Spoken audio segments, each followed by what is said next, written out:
Well, welcome everybody. Hello. I'll go ahead and call the meeting to order. We start with, I need my agenda, I guess. But we start with an invocation with which we observe by a moment of silence, followed by the Pledge of Allegiance.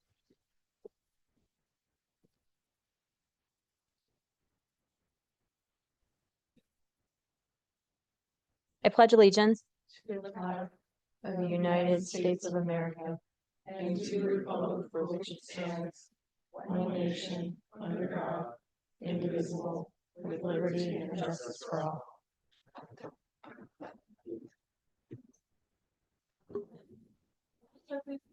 Clerk, will you please call the roll? Here. Halliburton. Here. Morales. Nash. Here. Stead. Here. Willetts. 4 present, 2 absent. And next up, we have minutes from February 25th. Madam Mayor, I move approval of the minutes for the strategic planning session and noon meetings of February 25th, 2025. Second. We have a motion and a second, clerk? Halliburton. Yes. Nash. Yes. Stead. Yes. Corliss. Yes. All in favor, motion carries. And now we have the consent agenda. Before I take a motion for the consent agenda, I want to flag that on tonight's agenda, there's an agreement between the Harris Family Partnership and the city, and we will be accepting a donation of geothermal water rights. This is, I would say, a legacy gift that I'm so excited about, and I deeply appreciate the family's willingness to donate this to the city of Boise. It nearly quadruples our geothermal capacity. And as many of you know, if you don't, you'll know after tonight. This is one of the things that most excites me about our work at the city of Boise is we are sitting on the country's largest geothermal system. We use the country's largest geothermal system. I think it's the 6th largest in the world.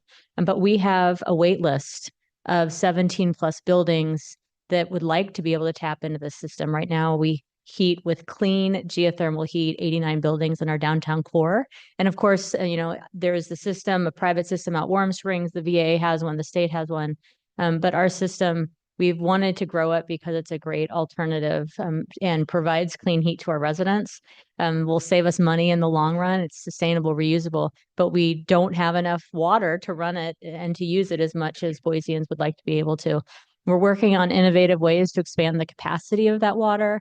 We've looked to the state to help us increase access to water rights. But with this donation today, and a representative of the Harris family is here, Doug Fowler, thank you. We're quadrupling the capacity that our system will have. So thank you. Really excited about the ability to take this action today. That you and the family wanted to leave as a legacy this donation, and we'll be celebrating the donation with a public ceremony once the trails are a little bit more ready for people to head up where the system is. But thank you so much. Happy to take a motion. Madam Mayor, I move approval of the consent agenda. Second. We have a motion and a second. Any discussion? Madam Mayor. Yes. I just wanted to echo your comments. This generosity is really amazing of the family. I think that they've shown great leadership through their development process, and this, as you mentioned, is a really tremendous legacy. It's going to help residents, current residents, as well as for generations to come, and help us continue to reach those climate goals of ours. So huge thank you to Doug Fowler and to the entire Harris family for making this donation possible. All right, thanks. Clerk? Halliburton. Yes. Nash. Yes. Stead. Yes. Corliss. Yes. All in favor, motion carries. Thank you very much. And thanks again. Really, really appreciate it. Look forward to celebrating and thanking the family in person. Okay. Oh yeah, let's do that. Good idea. It's actually so nice to have so many of you here tonight to celebrate this. Often there aren't as many people in the chamber. So this is a really big deal. Really appreciate it and excited about what this means for our ability to grow the system that we have. We will move into ordinances. It looks like we've got 2 on third reading. Madam Mayor, I move that further reading of ORD-8-25 and ORD-9-25 be dispensed with, and the record reflect that they've been read the 3rd time in full. We have a motion and a second, clerk? Halliburton. Yes. Nash. Yes. Stead. Yes. Corliss. Yes. All in favor, motion carries. ORD -8 25, an ordinance CAR 24-5 for property located at 3919 West Overland Road, Boise, Idaho 83705, amending zoning classifications of the city of Boise City to change the classification of real property, particularly described in section 1 of this ordinance and adjacent rights of way, from R-1C, residential traditional, to MX-2, mixed use general, setting forth a reasoned statement in support of such zone change and providing an effective date. ORD -9 25, an ordinance CAR 24-11 for property located at 204 South Eagleson Road, Boise, Idaho 83705, amending zoning classifications of the city of Boise City to change the classification of real property, particularly described in section 1 of this ordinance and adjacent rights of way, from R-1C, residential traditional, to R-3, residential urban, setting forth a reasoned statement in support of such zone change and providing an effective date. Thank you. And we've got one on first, second, third. Madam Mayor, I move that all rules of the council interfering with the immediate consideration of ORD. I'm sorry, did I move that they be approved? We didn't do that. Oh, Madam yeah, Mayor, we I did. move that ORD Sorry. -8-25 and ORD -9-25 be approved. Second. We have a motion and a second. Sorry, that was on me. Clerk? Halliburton, Yes. Nash, Yes. Stead, Yes. Corliss, Yes. all in favor, motion carries.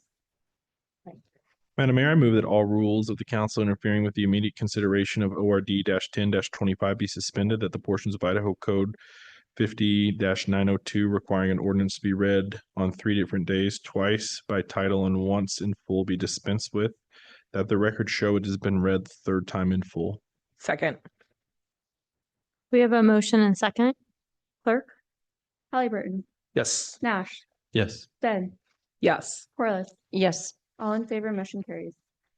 ORD -10-25, an ordinance adopting an updated reimbursement rate schedule pursuant to the 4th amended solid waste franchise agreement by and between the city of Boise City, by and through its Public Works Department, the city, and Allied Waste Services of North America, LLC, doing business as Republic Services of Boise, Republic Services, to increase reimbursement rates paid to Republic Services for solid waste collection and disposal services, providing for a waiver of the reading rules, and providing an effective date. Thank Madam you. Mayor, Yes. I move that ORD -10-25 be approved. Second. We have a motion and a second. Any discussion? I'll just note that Republic Services is in the audience tonight. Thanks for being here in the event there were questions. If no discussion, I will have the clerk call the roll. Halliburton, Yes. Nash, Yes. Stead, Yes. Corliss, Yes. all in favor, motion carries. Thank you. All right, we will move into into new business. First off, we have one subdivision, just some logistics. Matt Davis, is the applicant here? Oh, it's you. Oh my gosh, I'm so sorry. I know you're Matt Davis. Sorry. Okay, yep, that's right. All right, Ben, I'm looking right at you, said Matt Davis. So Ben is here. Does Collister Neighborhood Association plan to testify tonight? Is anybody in the room here for this? How about online? Okay, after we hear from Matt, I'll see if you're in agreement with terms and conditions of the staff report and we'll go from there. Great. Thanks. Sorry about that, Matt. Thank you, Madam Mayor, and good evening, members of the council. The item before you is a preliminary plat for a residential subdivision comprised of 8 buildable and 1 common lot located at 3514 North Collister Drive on 0.99 acres within an R1C residential traditional zone. This item was heard by the Planning and Zoning Commission on February 3rd, 2025, who unanimously recommended approval via the consent agenda. The proposed lots comply with the dimensional standards of the R1C zone. Collister Drive to the west is a collector roadway. The modern zoning code requires access to lots fronting on arterial and collector roadways to be provided via a frontage road that's separated by a landscape median with trees and shrubs. This frontage road is 20 feet wide and allows for 2-way ingress, egress, and for service vehicles such as solid waste collection and the fire department to access the site, which have been confirmed with agency comments. In this photo, yellow represents vehicular driveways, green represents landscape buffers, red represents sidewalks, and blue represents a multi-use pathway. This design, the frontage improvements along Collister Drive aligned with ACHT's approved planned improvements for Collister Drive, which is within their 5-year integrated work plan. Vehicular access to the eastern lots adjacent to Barberry Drive is provided via 2 20-foot wide shared driveways with street improvements consisting of a 5-foot wide detached sidewalk with an 8-foot wide landscape buffer. Finally, the applicant has proposed a 12-foot wide public pathway along the southern portion of the site, which would connect Collister Drive to Barberry drive for pedestrians and bicyclists. A condition of approval requires this pathway to be accompanied by a public access easement during the final plat submission. In conclusion, the Planning and Zoning Commission recommended approval of the preliminary plat, and I will stand up any questions. Any Madam Mayor, questions? I've got a Yes. quick question. Just a clarification on Collister there. The reason we have two driveways instead of one, that's for fire access, you said? Madam Mayor, Commissioner, Councilmember Halliburton. So the minor zoning code has a prescriptive access of how that looks, and the frontage road, regardless of how many lots it would have, the idea is for it to minimize to 2 access points. So one for well, going 2 ways, but two access points onto the right of way. Yeah, and Madam Mayor, just a clarification there. We always try to make sure that we have try to minimize access points as much as we possibly can. And so when I was looking at this one, I was a little surprised, like, why do we have 2? When there's an actual kind of driveway, it looks like it goes through the other side. And so my assumption then was that like maybe fire has to use that to be able to get in one and pull out the other. Is that what you're? Madam Mayor, Councilmember Halliburton, that's correct. The width of this lot didn't really make sense for it to come in and make a T-turn for the fire access. It was basically easier for the access to be more of that backward C shape. Great. And then Madam Mayor, just one more. These 8 units, these are single family units. Madam Mayor, Councilmember Halliburton, that's correct. They're intended for single family. Okay, thank you. All right, thanks. Come on up. Does this mean you aren't in agreement with terms and conditions of the staff report? Madam Mayor, members of council, we are in agreement with all the conditions in the staff report. I wanted to clarify. Oh, great. Okay. When we went through interdepartmental review, Solid Waste had requested this kind of layout as well, so that they didn't have to stop in Collister to collect trash. And so this worked out pretty well for us. Yeah, stand for any other questions. Any other questions? All right, want to confirm nobody's here for this? I'm going to close the hearing. Thank you. Thank you.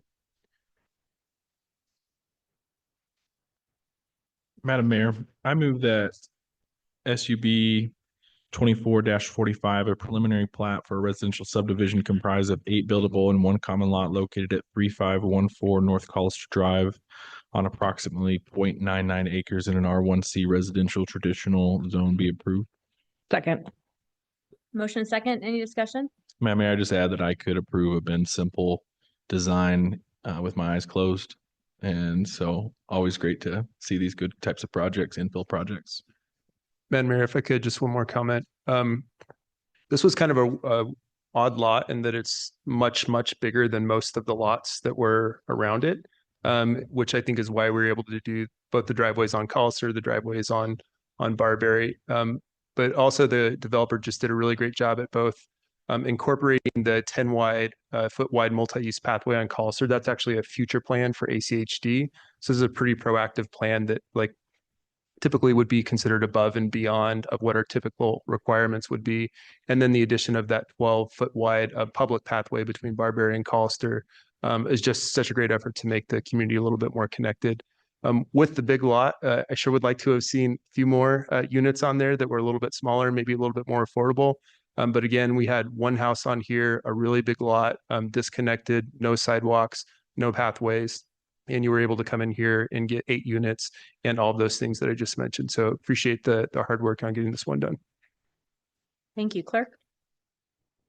Halliburton, Yes. Nash, Yes. Stead, Yes. Corliss, Yes. all in favor, motion carries. Right. Next up, we have CR 2419 Rocky Mountain Properties. So we've got Matt again. Welcome back. Oh, you're on all of these tonight. And then Dakota Gullickson. Welcome. We've got Dakota's the applicant. Is the neighborhood association here? Anybody from the public here for this one? How about online? All right, we'll probably go through similar drill. All right, go ahead. Thank you, Madam Mayor. The item before you is a request to amend the comprehensive plan to adjust the Boise City area city impact boundary, incorporating 3.1 acres with an assigned industrial land use designation. Also included is a request to annex approximately 3.1 acres with a zoning designation of I-1/AI-O/WUI-O, which is light industrial with airport influence area overlay and wildland urban interface overlay located at an unaddressed parcel. This presentation is broken into two parts to discuss each application separately, although there's some consistent themes between the two. Oh, yeah, and I'll jump in here. I just read the CAR 24, but there's also CPA 24 too. The subject property is located on the southeastern corner of the existing city boundary between Eisenman Road and I-84. The Micron campus is approximately half a mile to the northeast across I-84. This parcel is currently within unincorporated Ada County, but is contiguous to existing area of city impact directly to its north, shown here in blue. First, to address the comprehensive plan amendment, the majority of this area along Eisenman Road contains industrial and commercial land use designations with similar zoning designations and land uses. As the subject property is the final southernmost parcel along the eastern side of Eisenman Road that is contiguous to existing city limits and city utilities that hasn't been annexed into the city of Boise, the current status of this parcel splits this the jurisdiction between the city of Boise and Ada County. This limits the ability for this parcel to be cohesively developed under the purview of the modern zoning code. Additionally, Ada County Development Services has provided a letter indicating support for the proposal.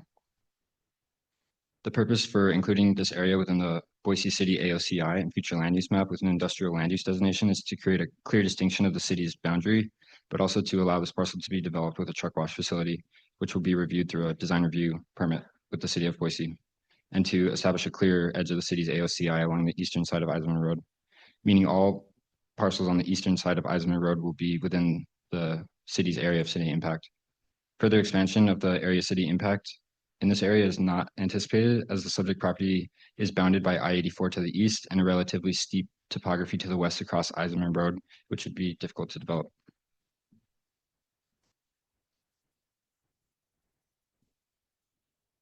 Now, regarding the annexation, the request to annex this 3.1 acre parcel into the city with an I-1 zoning designation and the associated overlays is necessary because it brings the property that's contiguous to current city limits within the same zoning designation as the surrounding parcels. Blueprint Boise encourages maintaining a sufficient supply of industrial land uses to accommodate the city's growing needs. The requested zone is appropriate because it matches the character of the nearby industrial uses and will provide continuity with the eastern side of Eisenman Road to ensure this area is cohesively and predictably developed. Therefore, the requested annexation is compatible with the surrounding area and is in the best interests of public convenience and general welfare. No public agency has expressed opposition to the proposed annexation, nor indicated that the property could not be appropriately served. As a result, annexing the parcel does not require a significant expansion in service area or utility service providers.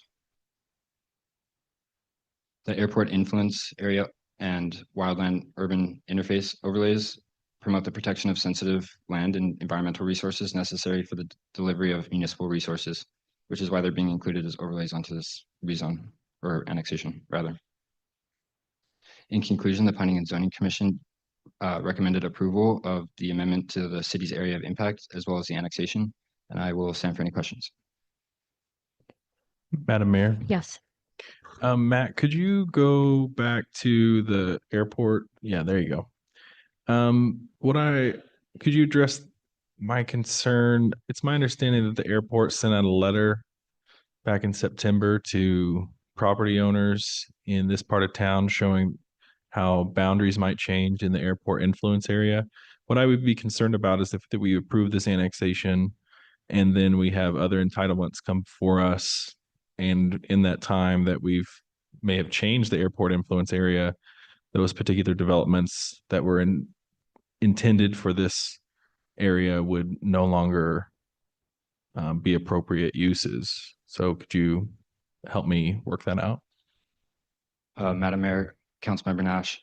So the industrial land use designation, which this proposal is obviously proposing and is surrounding the parcel, as well as the industrial I-1 zoning designation, obviously only allows for industrial development to happen there. And so a lot of the kind of implications that are going on with the airport influence area have to do with residential density and those sorts of things. So with this land use designation and the zoning designation, those residential uses aren't allowed within the proposed zone. Okay. Madam Mayor, Actually, Matt, could you go back to the slide that shows the area of impact boundary? Yeah, go forward one more. One more. There you go. Madam Mayor, this might be a question for you. I know we've done at least one annexation in this part since I've been on council. This looks a little weird. This map around Micron. Is there any historical context you could add for annexation patterns out here and why this looks like a congressional gerrymander? Well, I can't speak to the congressional gerrymandering since we don't do that part. But this and I correct me if I'm wrong, Matt, but when we do annexations are done at the request of a property owner. And so what you're seeing here is all of this area. I'm pointing to the kind of that circle area on the north that isn't yet annexed, but it's contiguous and it's connected to Boise properties. It's because the landowner would have to make that request, which would happen at the time the landowner was ready to develop, would have plans and would have a zoning request. And so what we're seeing tonight is somebody that is a landowner, or I don't know if they're the landowner or potential landowner, that is doing just that, requesting to be brought in, because they're ready to move forward with plans that tie into this industrial zone that we have over here on the left. Okay, thank you. Any further questions from Matt? All right, thanks. Dakota? Could see if there are questions to answer. If you're in agreement with terms and conditions, you can stand for questions. If there's more that you need to talk about, please do. Yeah, Madam Mayor, members of council, we are in agreement with the terms and conditions. And thanks, Matt, for all the work you did on this one. Any questions for the applicant? Thank you. Just confirming that nobody is here to testify on this. Anybody online? All right, I'll close the public hearing. We took up both items, yeah. Mhm. Okay. Madam Mayor, I move approval of CPA 24-2 and CAR 24-19. A comprehensive plan amendment to adjust the city of Boise's area of city impact, assigning an industrial land use designation and annexation for 3.1 acres with a zoning designation of I1/A-O/WUIO, light industrial with airport influence area overlay and wildland urban interface overlay, located at parcel S161831490, and to adopt the reason statement outlined in the staff report. Second. We have a motion and second discussion. Madam Mayor. Go ahead. I support this. You know, this is a tricky property, I think, with the airport overlay. It's just adjacent to the freeway. It's really ideal for industrial. Industrial brings jobs. So from my perspective, this is a good use of this space and happy to have it in the city. Yeah, Madam Mayor, probably the easiest annexation that we'll probably ever approve here on council. It's weird that an annexation actually sort of feels like infill. But when you actually look at the topography of this place, there's nothing else that could go in this spot. And it doesn't have the ability to go further in that direction, and it's surrounded by the road. It's also the exact kind of development that we want to see in this area. And there is a design review component where when we do go to, building things out, we'll make sure that when we connect to sewer, being a truck washing facility, that we're also taking all the extra things that we need to do to make sure that that's safe and that it works with our sewer system, everything else like that. All the boxes have been checked. Everything's been thought through very well. And it's going to be great to have a spot that's just sitting there, not providing any use to the city, providing a good and important use. So thank you for going through this process, and thank you, staff, for working with them. All right, thank you. Clerk? Halliburton. Yes. Nash. Yes. Stead. Yes. Corliss. Yes. All in favor, motion carries. All righty, thanks. Thank you. Next up, we have the final item, CAR 24-6 from the land group. Matt will be presenting again for the city. The land group, it says Ella Passy is presenting. Is that the case? You are, Doug. Okay, Doug Russell. And then Stina, is it Eric or Fred? Are you representing? It's Eric. Is Eric? I didn't see Eric. Is Eric online?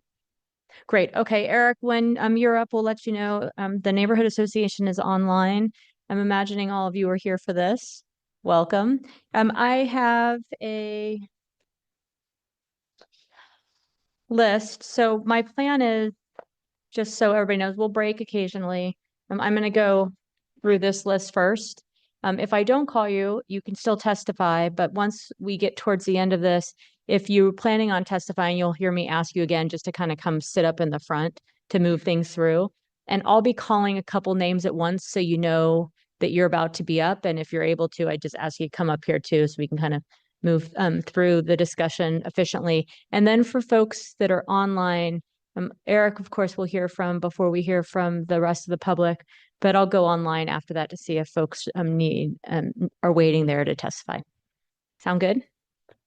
Right. Thanks, everybody. Matt, why don't you go ahead and get us started?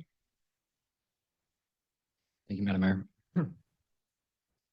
As you said, the item before you is a rezone of approximately 5.7 acres from R1C to R2, generally located at 1519 South Londoner Avenue.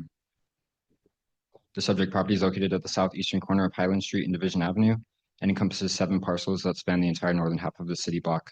These 7 parcels are currently contain 2 legal nonconforming industrial uses, which are wood fabrication and vehicle painting, along with 4 detached single-family homes with a residential density of less than 1 unit per acre. Therefore, considering the context of the area, this site could be seen as an underutilization of the property, as all these existing structures and uses will be removed to accommodate the proposed development. The rezone is proposed to accommodate an infill redevelopment of the site, consisting of a mixed-use development containing ground floor retail and a 189-unit multifamily 3-story structure. Shown here is a conceptual site plan, which is subject to a decision from the Design Review Commission and not before you for a decision today. Tonight's decision will be solely regarding the rezone. In 2021, under the Legacy Zoning Code, a portion of the site was included within a proposed redevelopment, which included a rezone of approximately 4 acres from R1C to R1MD to accommodate a 43-lot subdivision with a density of 10.8 units per acre. As was detailed within the project report, at that time, the Planning and Zoning Commission considered the proposal to be an underutilization that did not enhance the neighborhood in a predictable and cohesive manner, given its compact land use, further stating that the proposed subdivision was more consistent with the suburban land use. The Commission denied the application with a specific recommendation to provide additional housing units and types.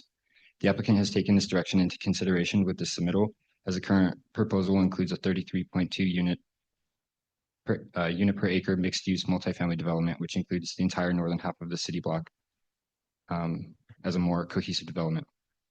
As such, the applicant has returned with a zone request and a concept plan that more closely aligns with that previous direction from the Commission to densify this area while complementing its surroundings. The R2 zone is intended to provide a flexible mix of compact, detached, attached, multifamily housing, as well as civic, community, and limited commercial uses.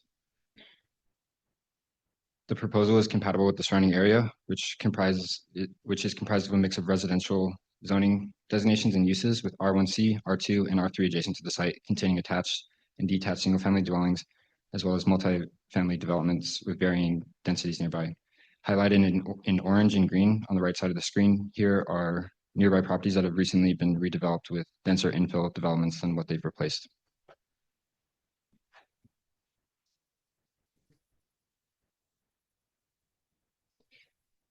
The site is designated as a compact land use, which allows the R2 zone. It's within the Broadway and Boise Community Activity Center and is identified as a level 2 area of change, meaning some infill and redevelopment is expected in the area.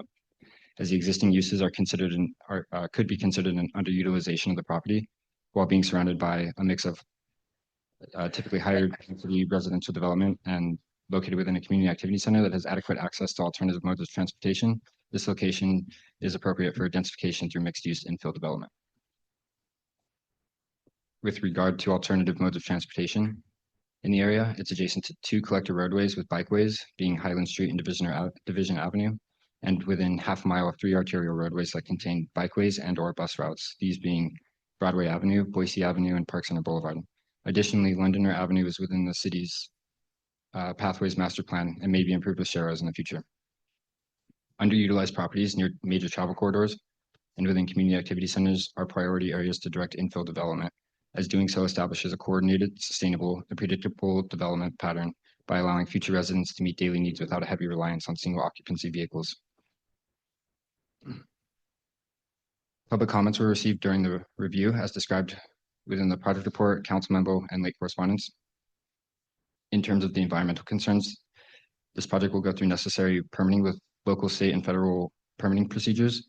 Regarding the compatibility, there are multiple housing types and densities existing in the area, and the R2 zone allows that flexibility to provide a comparable infill development. Finally, compatibility will also be refined through the design review process by employing the applicable standards of the development code. The Planning and Zoning Commission heard these concerns and ultimately determined that the proposal meets the approval criteria for a rezone within the modern zoning code and is also in alignment with the goals of Blueprint Boise. Regarding traffic concerns, the Planning and Zoning Commission directed planning staff to coordinate with ACHD to explore potential traffic calming tactics at the Planning and Zoning Commission hearing. Since that hearing, ACHD attended a meeting and followed up with the city with specific findings and feedback. This list summarizes these findings, which are also included within your late correspondence memo, with specific recommendations. And as these recommendations regard mainly physical elements associated with the site, these will be considered and added to the design review application. And also, I believe Edinson with ACHD is online as a representative, if we need. In conclusion, the Planning and Zoning Commission recommended approval of the rezone, and I will stand for any questions.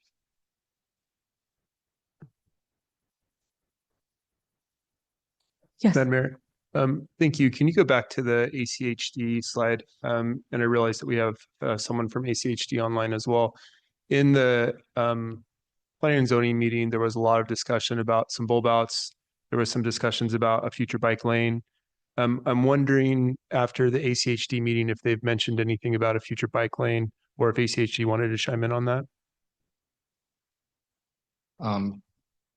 Madam Mayor, Councilmember Halliburton, my understanding is that there's that Highland is planned to be improved with a bike lane, but it's not within the 5-year integrated work plan.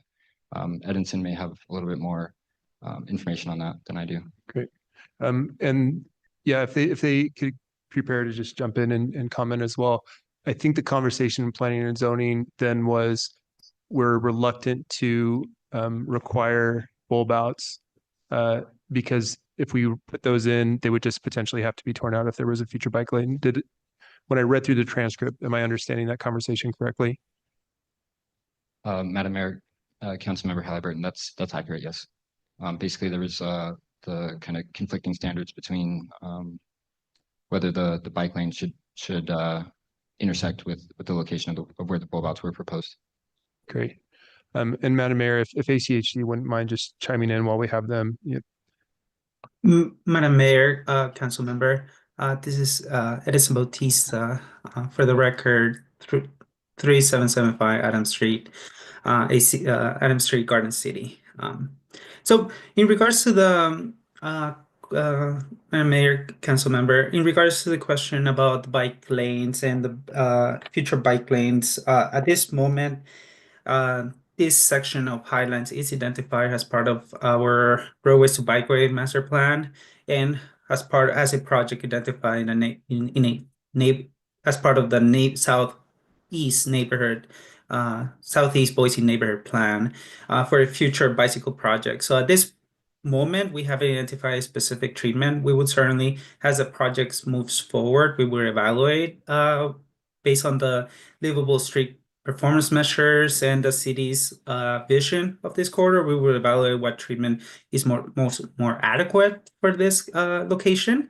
But at this moment of time, this project is currently listed in the future. So we haven't defined a specific bike facilities for this location. What I can add to it is that it is part of our low stress network. So certainly it's a project that based on the evaluations and the recommendations that we're providing as part of today's addendum, certainly we will take it into account as this project continues to move forward in the future.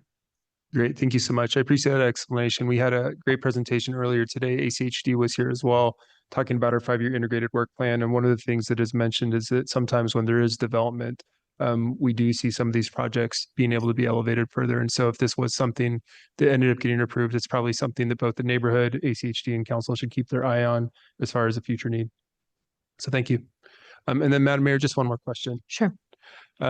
So tonight we're hearing the rezone, and then it's going to go to design review. Could you just explain to us a little bit more what happens in design review? Madam Mayor, Councilmember Halliburton. So the design review application is a major decision, meaning it goes to the commission. Basically, the design review components employ a form-based code. What they'll do is they'll take an in-depth look, a review of the site plan to make sure it meets all of the dimensional standards, all the use-specific standards for multifamily within R2, landscaping requirements, parking standards, all of those physical components of the site plan, elevations, will all be reviewed during that design review application. Great. So my understanding then is that what we're seeing here is a conceptual plan. If we were to approve a rezone, then it would go to design review. They dial that plan a little bit more. They work with staff to make sure that it fits all of the city codes, form-based codes, all the different requirements that we would have, and making sure that everything fits exactly the way that it's supposed to. So the conceptual plan that we're seeing tonight may not actually end up being exactly what it looks like after design review and staff would get through the whole process. Madam Mayor, Councilmember Halliburton, that's exactly correct. Yes. Great. Thank you. Right. Thank you. Anything further? All right. The applicant. Mr. Russell, come on up. Welcome.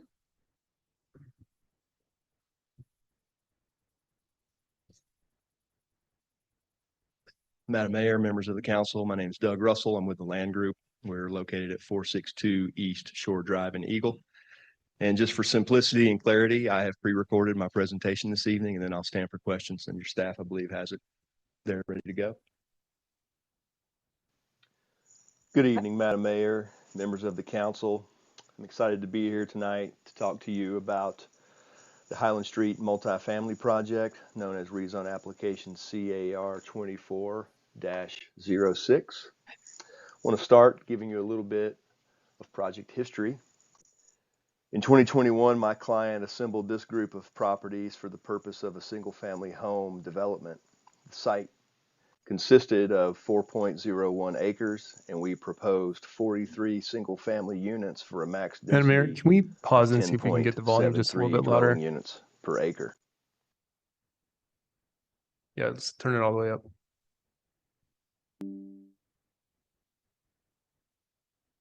This is a copy of the site plan. Please note at the time of this submittal, we did not have control of the northeast corner of the block, and it was therefore not a part. We received a unanimous denial from the Boise P&Z on this application. The argument against the proposal was that it was not dense enough for an infill project.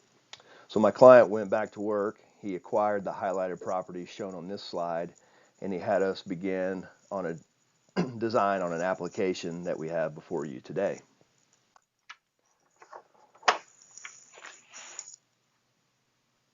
Looking at the current project overview, this exhibit illustrates the revised group of properties that are being developed. Please note that we obtained the northeast corner of the block. This exhibit here provides context of the neighborhood that our project's locating in, noting some local neighborhood facilities within this Blueprint Boise Level 2 area of change. I think it's important to note that Highland Street does connect to Broadway on the west and meanders over to Park Center on the east. Here's a copy of the current land use map identifying our property land use as compact. And this current zoning map gives you a good idea of our current zoning status as well as the surrounding zoning.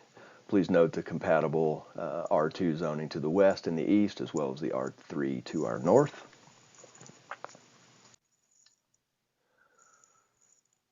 The project that we have before you tonight consists of 5.7 acres in total. We're proposing 189 units. That building is approximately 80,200 square feet in size. 34% of our site is dedicated to parking. We have a total of 232 parking stalls, 24 of which are proposed to be EV ready, along with 7 ADA accessible stalls. For the project, we're providing 250 bike parking stalls. 230 of those are long-term and covered, and the remainder are short-term and uncovered. 30% of the site is dedicated to landscaping, and we have some nice proposed amenities, which include a pool, a gym, a patio garden, and a retail commercial center.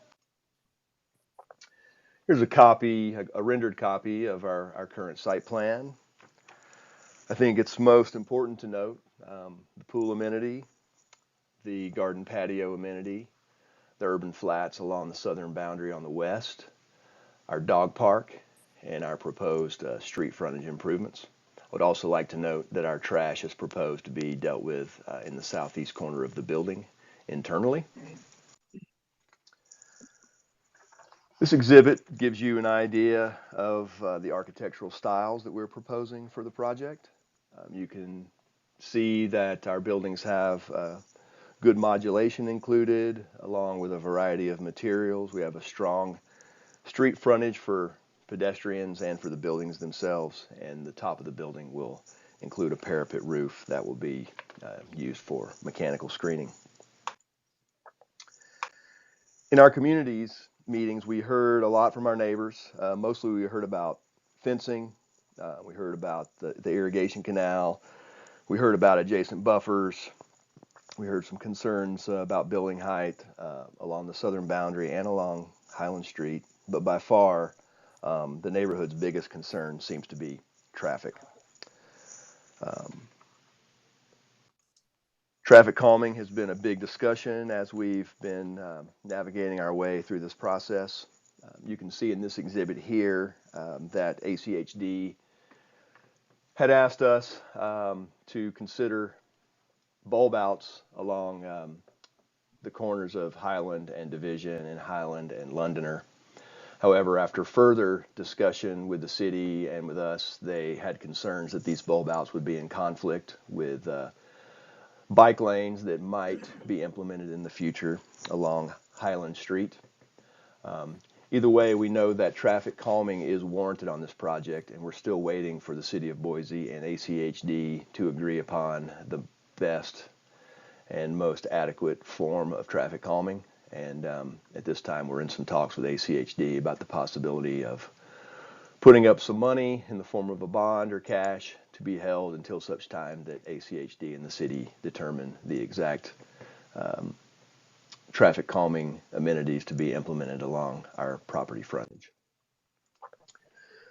Additionally, the city of Boise highly stressed the protection of a couple of ponderosa pines located on Highland Street. In this exhibit, you can see the alternative approach that we've proposed for the sidewalk, jogging around those trees and having an attached sidewalk along Highland Street for a short run of distance in an effort to protect the root zone of these ponderosa pines. In closing, on our project this evening, an R2 zoning designation is necessary to achieve the higher densities suggested and encouraged by the Boise City P&Z. Our client, in collaboration with our design team, desires to design and implement a building that provides high quality and comfortable living. This includes the implementation of 9 to 10 foot ceilings on all levels and a roof parapet to add architectural flavor. Desired ceiling heights and mechanical systems make it virtually impossible to construct a 3-story building within the 40-foot height limitation. Therefore, we are committed to a 3-story structure, but would like to build it within the 45-foot height parameters allowed in the R2 zone. The rezone that we're requesting is supported by Blueprint Boise, and our site is identified as a level 2 area of change. blueprint, Boise encourages densifying areas that are within activity centers and major travel corridors. Our project is a high-quality infill development on a site that contains currently legal non-conforming uses and a residential density of less than 1 DUA. This project will serve as a part of the solution to relieving Boise's current housing crisis. And this project is committed to providing housing opportunities adjacent to enhanced pedestrian infrastructure, which provides access to alternative modes of transportation. And with that, I would like to close my presentation tonight and stand for any questions that you might have. Thank you for your time. All right. Madam Mayor, just if I might real quick, I just wanted to add that we are very open to the suggestions that we received from ACHD and Boise City in regard to traffic calming. We've been working hard to get to the bottom of that. And unfortunately, tonight I don't have the exact answers, but whatever comes of that, we want to make sure we address it properly. And we'll either get this money donated into the trust fund until such time ACHD deems the proper solution, or we'll implement the roadway improvements at time of construction if they happen to have the proper way to go with it at that time. And with that, that's really all I have tonight, and stand for any questions you might have for us. Great, thanks. Questions for Doug? Madam Mayor, Doug, thanks so much for the presentation. A couple of questions. First of all, it's 189 units, which is great, and contributing to, as we all know, is a great housing crisis we have here in Boise. I'm wondering, is the land group looking to set aside any of these units for an affordability factor at 80% AMI, maybe 3 to 5%? Councilmember Corliss, I just would like to confirm that the land group is here tonight representing our client. And so I don't necessarily, we're not the developer, I guess is what I'm trying to say. However, we did have lengthy discussions with our client during the design of this project. He poured through the code in pretty good detail, and ultimately his decision is that we were not going to designate any of the units as affordable housing per the definition identified in Boise City Code. Okay, thank you. Madam Mayor, one other question. So it does look like you have some really great amenities in there, including a pool. I'm looking at the residential units that are on how that'll probably be most impacted. Has there been any discussions about maybe including some of those residents to have access to those amenities? Councilmember Corliss, we have not had any discussions regarding adjacent neighbors utilizing the facilities. That's something I needed to carry back to my client. I could, but at this time we have not had that conversation. That'd be great if you could take it back to your client as a suggestion. Thank you. Thank you. Madam Mayor, one question that just came to mind from Councilmember Corliss is, I know, I assume you had neighborhood meetings. Were there any decisions that the developer made in response to neighbors' requests from those meetings? There were a few decisions. Like I mentioned, traffic seemed to be the overwhelming issue that we were having conversations about. That was a difficult conversation for us to have. Excuse me, sir, I'm going to request and I'm going to ask that all of us, let whoever's speaking gets to speak, and the rest of us listen, and then we'll do the same for you. Thank you. Talking about traffic. Yes. And neighborhood meetings. The overwhelming issue that we were talking about. However, we did have conversations. We talked to several of the adjacent neighbors to the immediate south of us. They were concerned about the fence line. There's a kind of a mixture of fences along that south boundary now, mixtures of some chain link, some 4 foot, some solid. Our intention would be to put a 6 foot solid fence to be approved by design review along the entire southern boundary. And then there was some discussions about the irrigation canal. The irrigation canal comes from the street, kind of runs along the back of our property, and then kind of cuts along some of the properties to the south. And, as users of that water, and as developers of this property, we are required to ensure that water continues delivery to all the users. And so we will make sure that that occurs. But one of the things that the people really wanted us to make sure of is that we weren't going to pipe the whole thing, especially the ones that run kind of through their rear yard. And so we've committed to only tiling the ones that are inside our property, will be on our side of the fence. And as it daylights out into their properties, we're going to leave that intact as is. There was a large tree on the south boundary that one of the homeowners was very hopeful that we could save, and we were easily able to. It's in the dog park area. And then there was some comments both from staff and neighbors about the Ponderosa Pines on Highland Street. Overwhelmingly, what we've been hearing is about traffic. People really didn't want to see parking along Highland Street, and they wanted to see traffic calming measures. And all I could really tell them in those meetings was to be continued, but we're committing to doing what the city and ACHD, kind of direct us to do. Thank you. I appreciate the answer. Anything further for the applicant? All right, thanks. Thank you. Alrighty, I'll go ahead and start. The first up, I'm going to ask that Jeff Cartwright come on up to testify if you're planning on speaking, and then Courtney Boos or.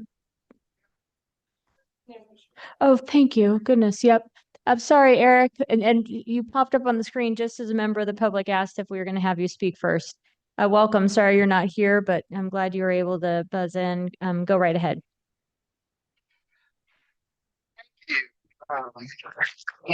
Eric, just a second. There's, the audio was weird. Oh, somebody thinks maybe you were adjusting headphones. Try again. I just didn't want you to get too far when we couldn't hear you. We could hear you, but it was weird. Nope. We're gonna do this right there. Could you try? Oh, now you're. Could you turn off your camera and try talking to us, and let's see if that works? Yeah. Do some live troubleshooting. Is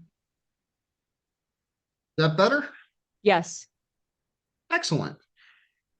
Sorry that I'm not there tonight.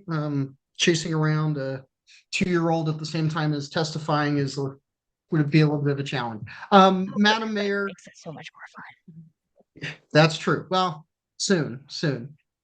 Madam Mayor, Council, Eric Berg, 1301 South Grant Ave, representing CENA. As we navigate the new code, we're bound to find places where as zoning definitions were adjusted, the assumptions around them didn't change with the update. This is exactly the case with this project, and why the board of the Southeast Neighborhood Association voted to oppose the rezone on this project. R2 no longer fits compact zoning, but rather high density. And in rezones, we need to tie approvals to a site plan so that neighbors can have a reasonable expectation of what they can expect. These parcels are designated compact for future land use, not high density.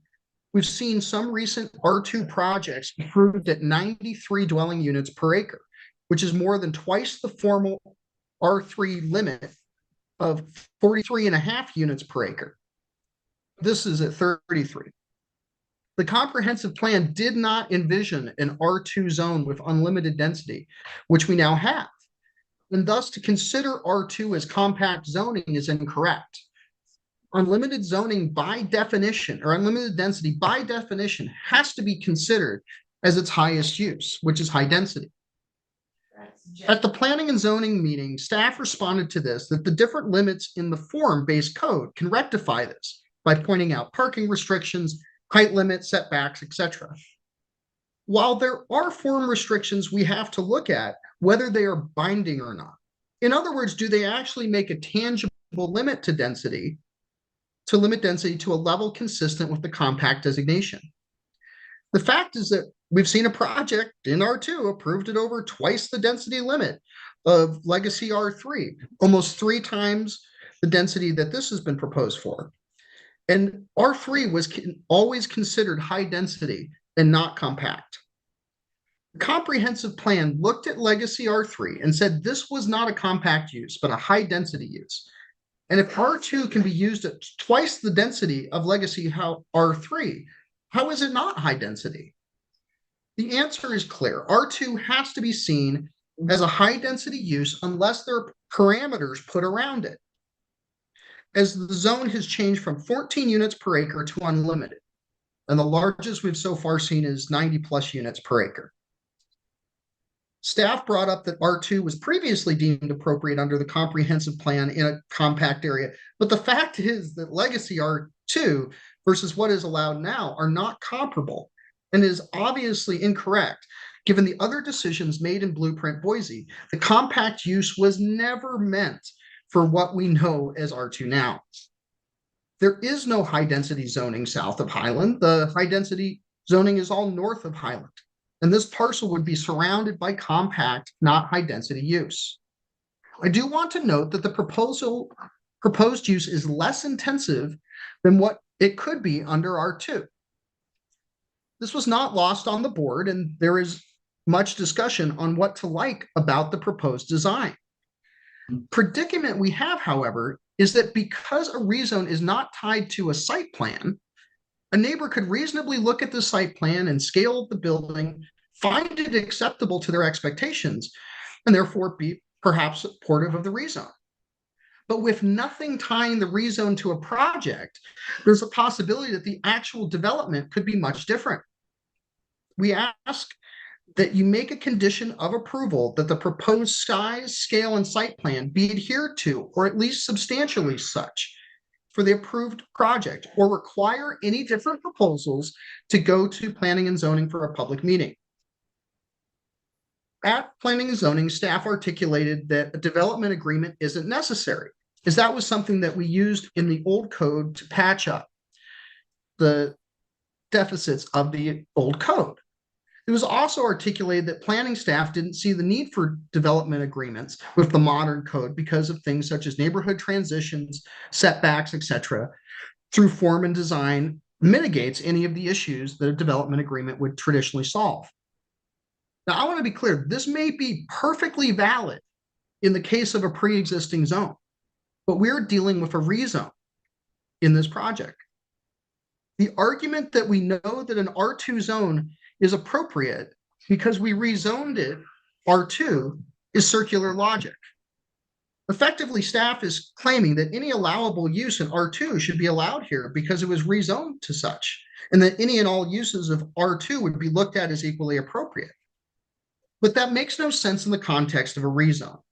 The applicant is asking for special dispensation and is arguing that their specific project as presented is appropriate for compact zoning and for an R2 zone. They're not asking for a blanket rezone with no project proposal. They've come here with a site plan, a proposed density, because their argument is that an R2 project of this size and scope is appropriate. That's why they've worked with the neighborhood to adjust things.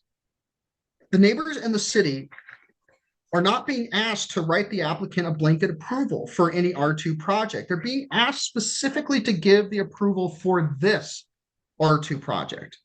The applicant could have, for example, asked for multiple times the requested density that they proposed, but that's not what was reviewed by staff, presented to the neighborhood commission or council. In a rezone, the special dispensation of changing zones is being judged on what the project is, what it entails, and how it fits. There is no right to rezone. It's something that is allowed because we as a community all understand that things change and that there might be even better solutions than might have originally imagined by the previous planning and zoning folks.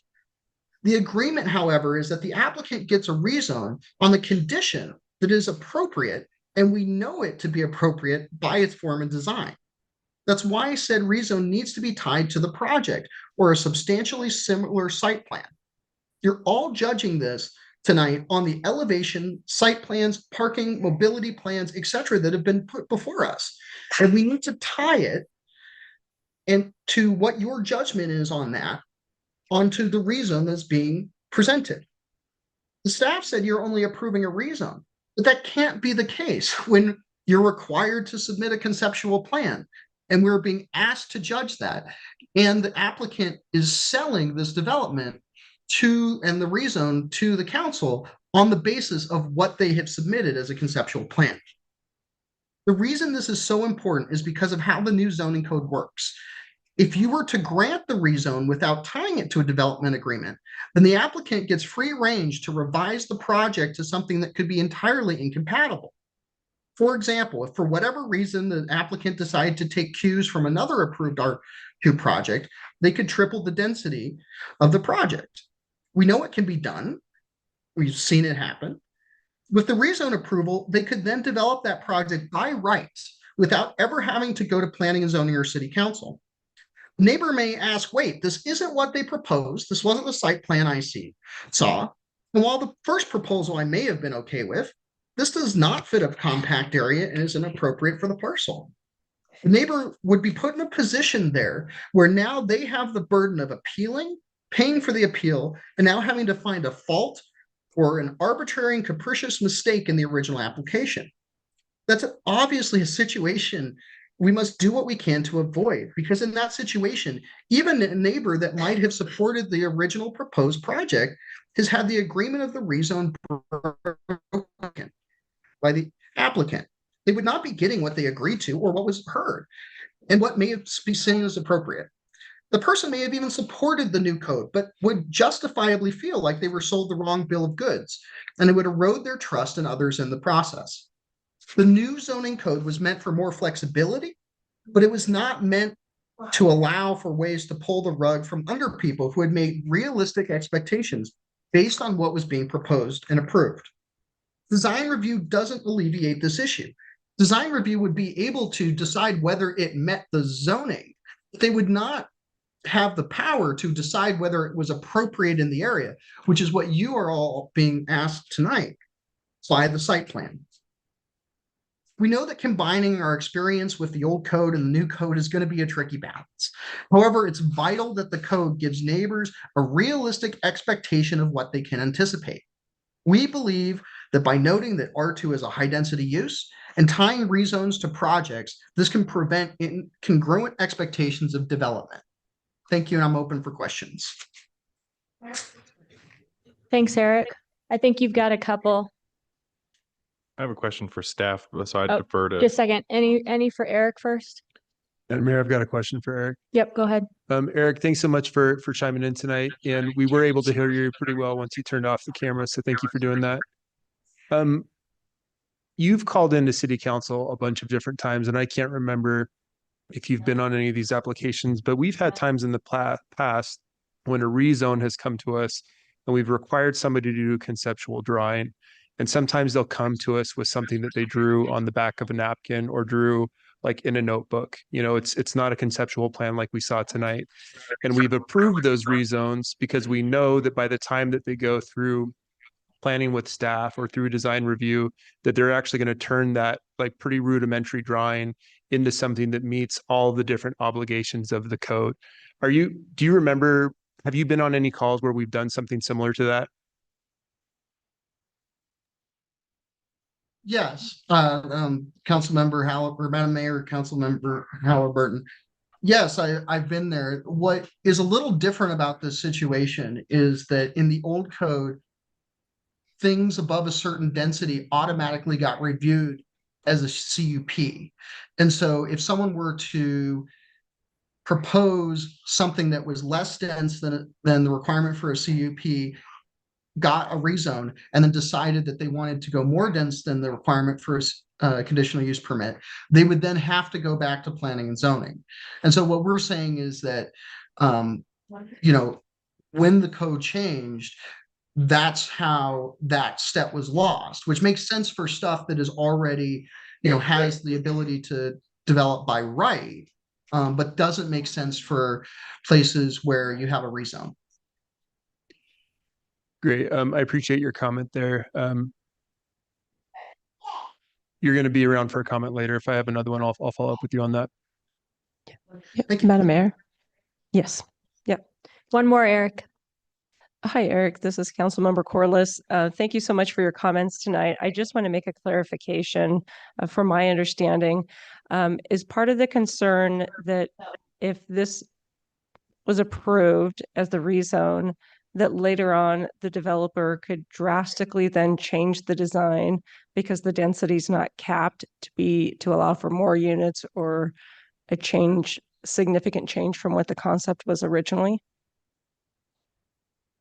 Madam Mayor, Councilmember Corliss, that's that's effectively the issue. Anything can happen in development, from financing issues to delays due to market. And there would be nothing stopping under how the current zoning, or there's nothing stopping a developer in this case from changing it to something that would be quite a bit different. And that wouldn't be an issue in a standard development. But because this is a rezone, the argument to the neighborhood is that we are proposing X and we feel this will fit. And we are asking you to change our zoning for this project. And so that's why it's important that we have safety guards in, such that if the project were to substantially change, that it would go back through planning and zoning or whatever reviews it may need necessary. Because currently, if there's nothing tying that, they can substantially change the project through an administrative review by right that would force anyone from saying, wait a minute, this isn't what we promised, to do an appeal and have a really tough road to hoe, even though they were kind of sold a different bill of goods. Thank you, Eric. I understand your concern. Appreciate that. Go ahead. Madam Mayor, thanks for indulging a question to staff. Want to get it in before get a lot more testimony. Matt, my question is about development agreements generally, and then what discussions have been had regarding this application. I can understand from an efficiencies perspective, not wanting to have development agreements tied to every application. I can understand that in the old code, we had way too many of them. Can also understand that development agreements add another contract, that add more liability and more responsibility for enforcement from the city. Having gone through the several hearings on the diocese last year regarding that development agreement, I can understand why we wouldn't want it. Could you speak to that generally and tell me what conversations have been had about this specific property? Madam Mayor, Councilmember Nash, that's exactly correct. Historically, development agreements were used to mitigate portions of the legacy zoning code that didn't necessarily predict certain aspects of developments and how they related to the surrounding areas.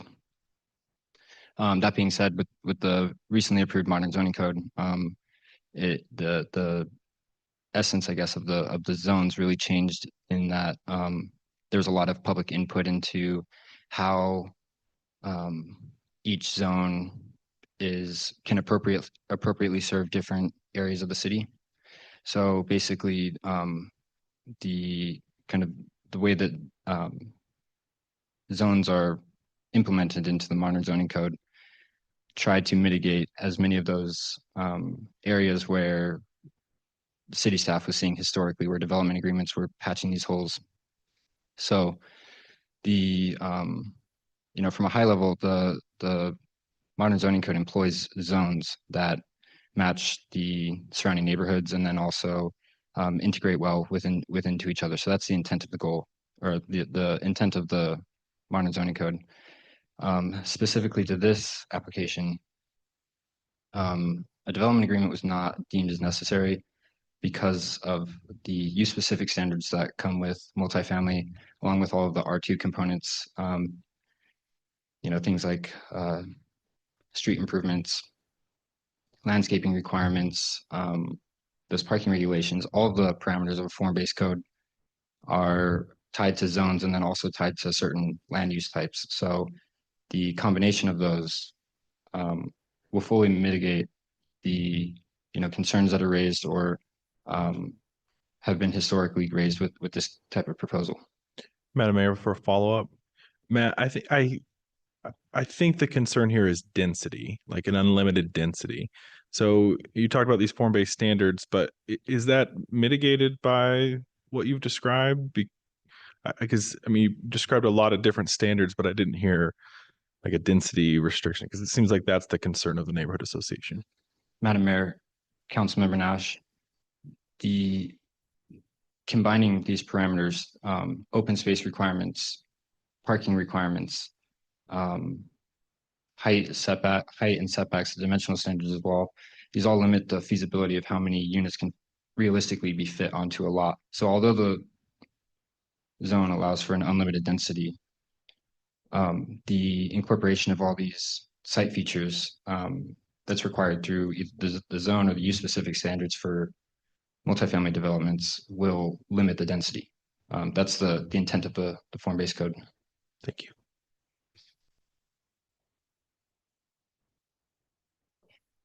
All right, thank you.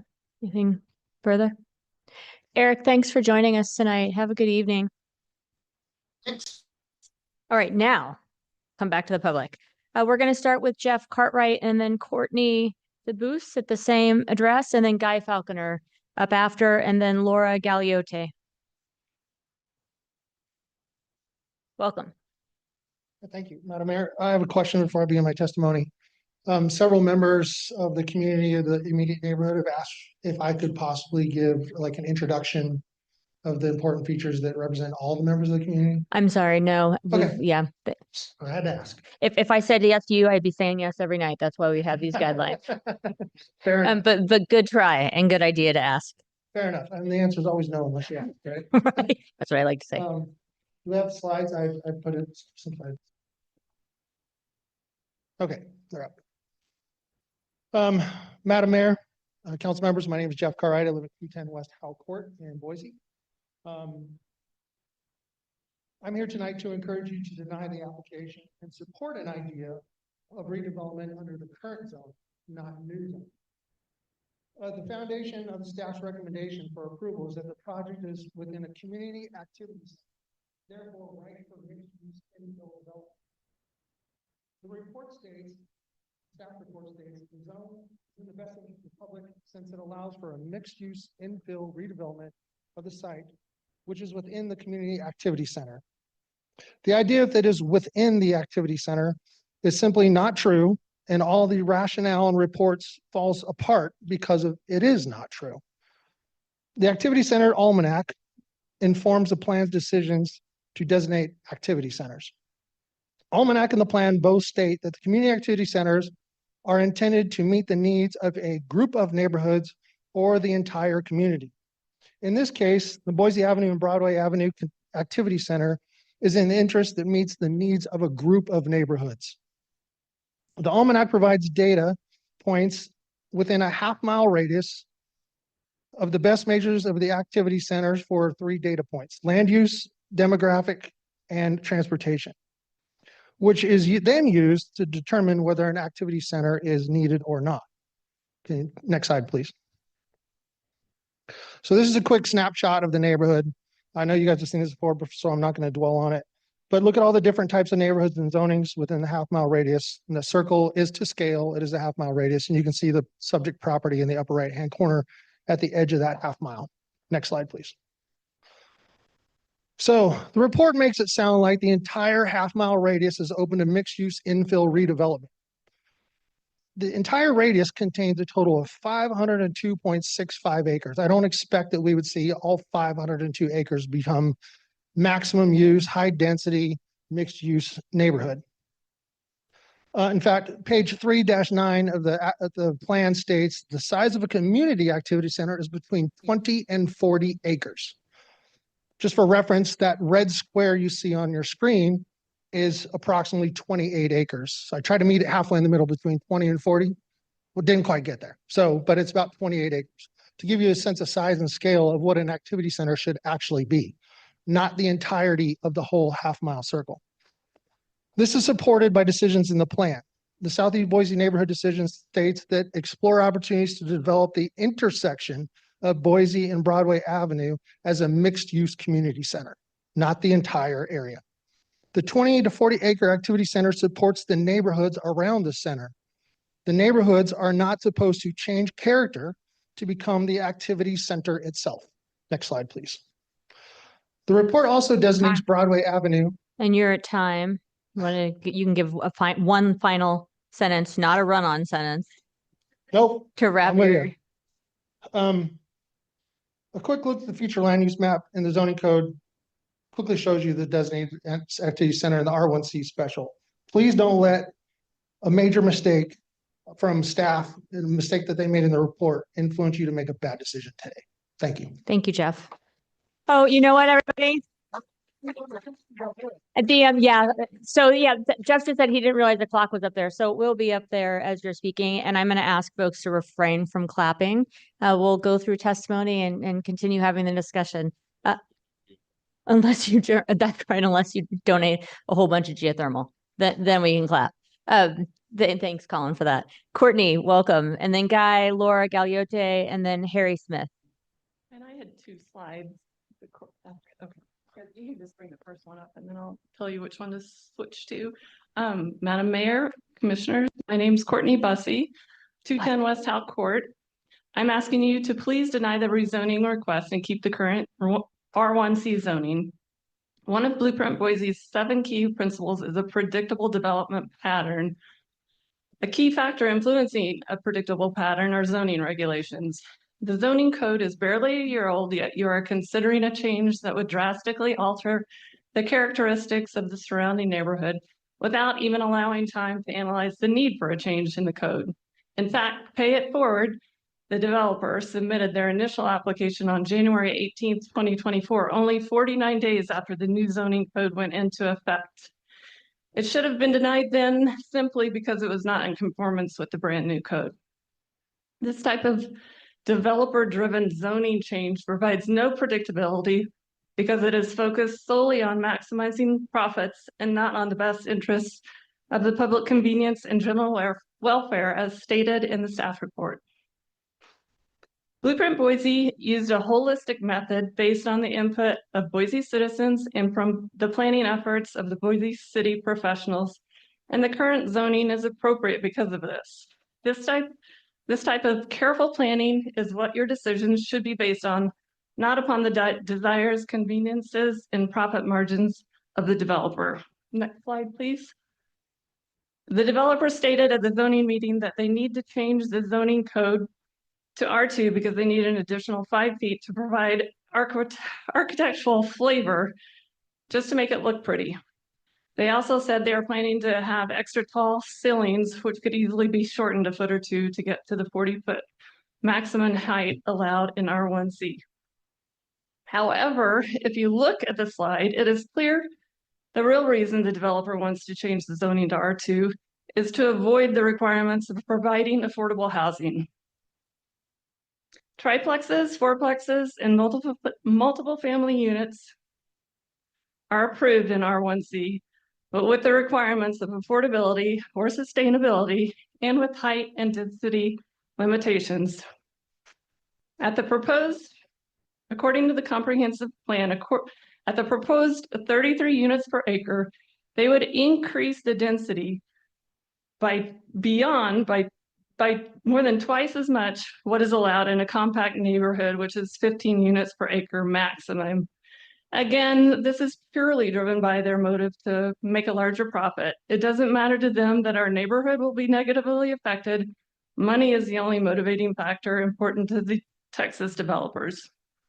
Please listen to the community, to the people who will have to live with this. And no, we do not want this type of development in our neighborhood.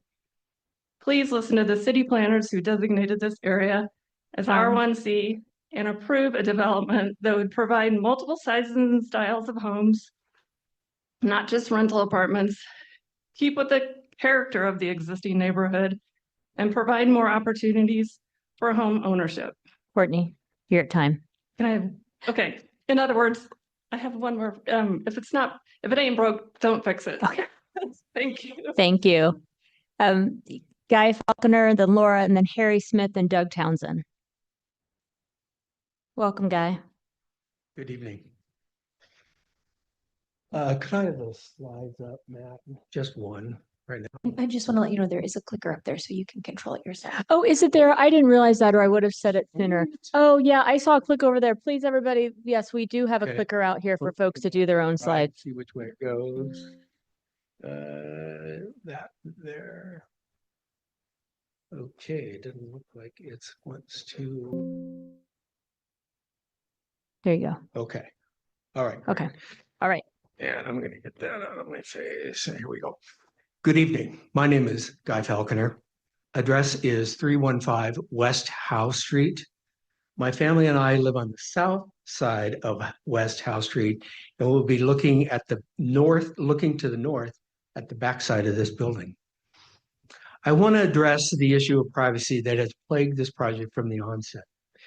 I attended the 2021 Planning Zoning Commission meeting for this property.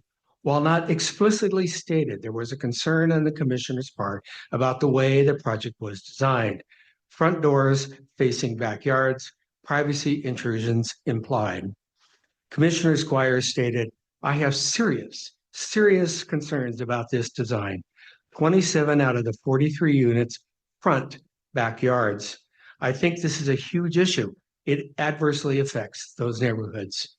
As I thought more about the magnitude of this new proposed project, the more I realized that the tenants of this building would be looking at me and my neighbors' backyards. Privacy once again violated. I decided to test my theory. I contacted a professional drone pilot to look through the property from Highland and Division Streets to determine the sight lines that would be realized. Slide 2, please, if we can.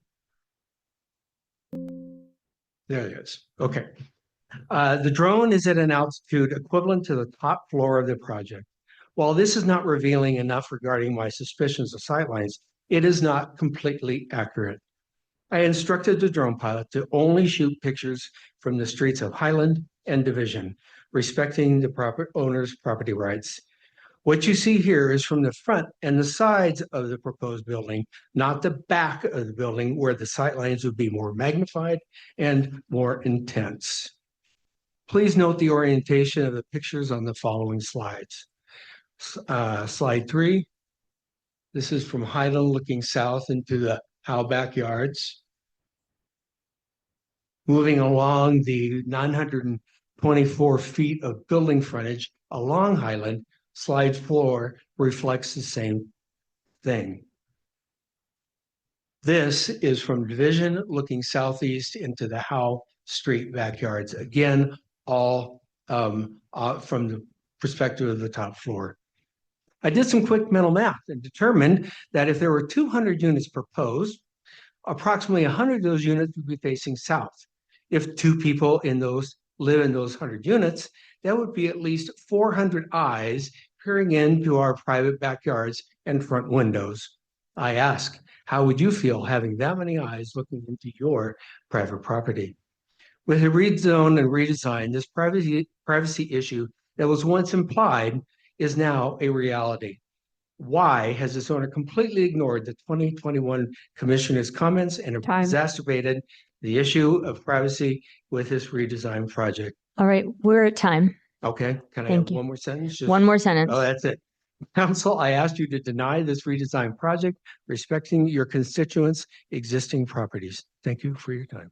Thank you. And now we have Laura. And then Harry, is Harry here planning on testifying? Great. Doug Townsend? Great, okay. Go ahead.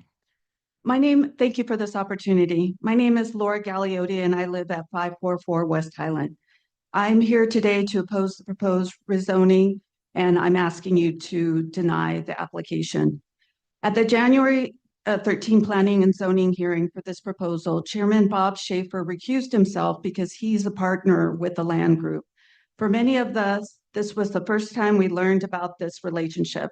While I'm not suggesting any wrongdoing, it's clear that the applicant had privileged access to information and a much easier path to navigate the system than the residents do.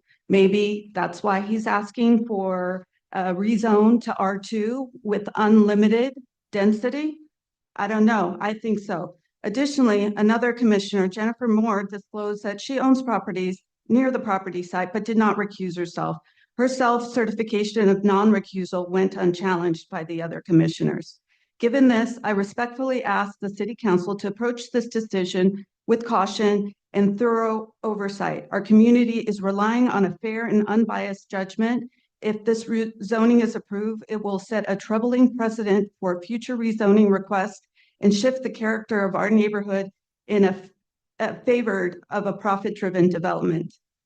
The rezoning directly contradicts the Southeast Boise blueprint goal to preserve the character, which was shaped by public input. I also want to revisit the history of this project, which has been mischaracterized. The original proposal in November 2021 for the 43 single-family detached homes was rejected due to poor design. I have the transcript right here. It was very involved. It was completely due to poor design. One of the commissioners was giving suggestions about recommendations, things to possibly consider, and the applicant, instead of coming back and taking the recommendations about the poor design and delivering a plan based off of single family housing, comes back with this 189 unit dense housing instead of focusing on single family homes.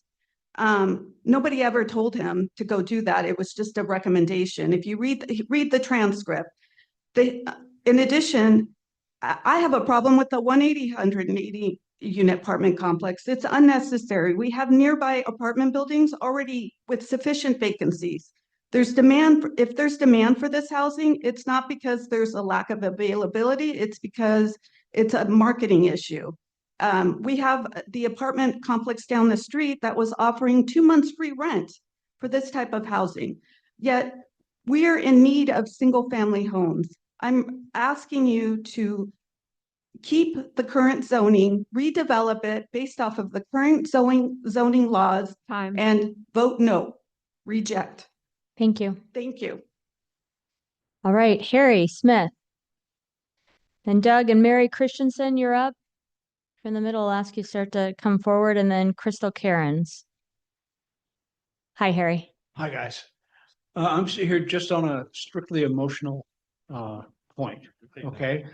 I've been living in this neighborhood for 28 years, okay? It's getting more and more crowded every day.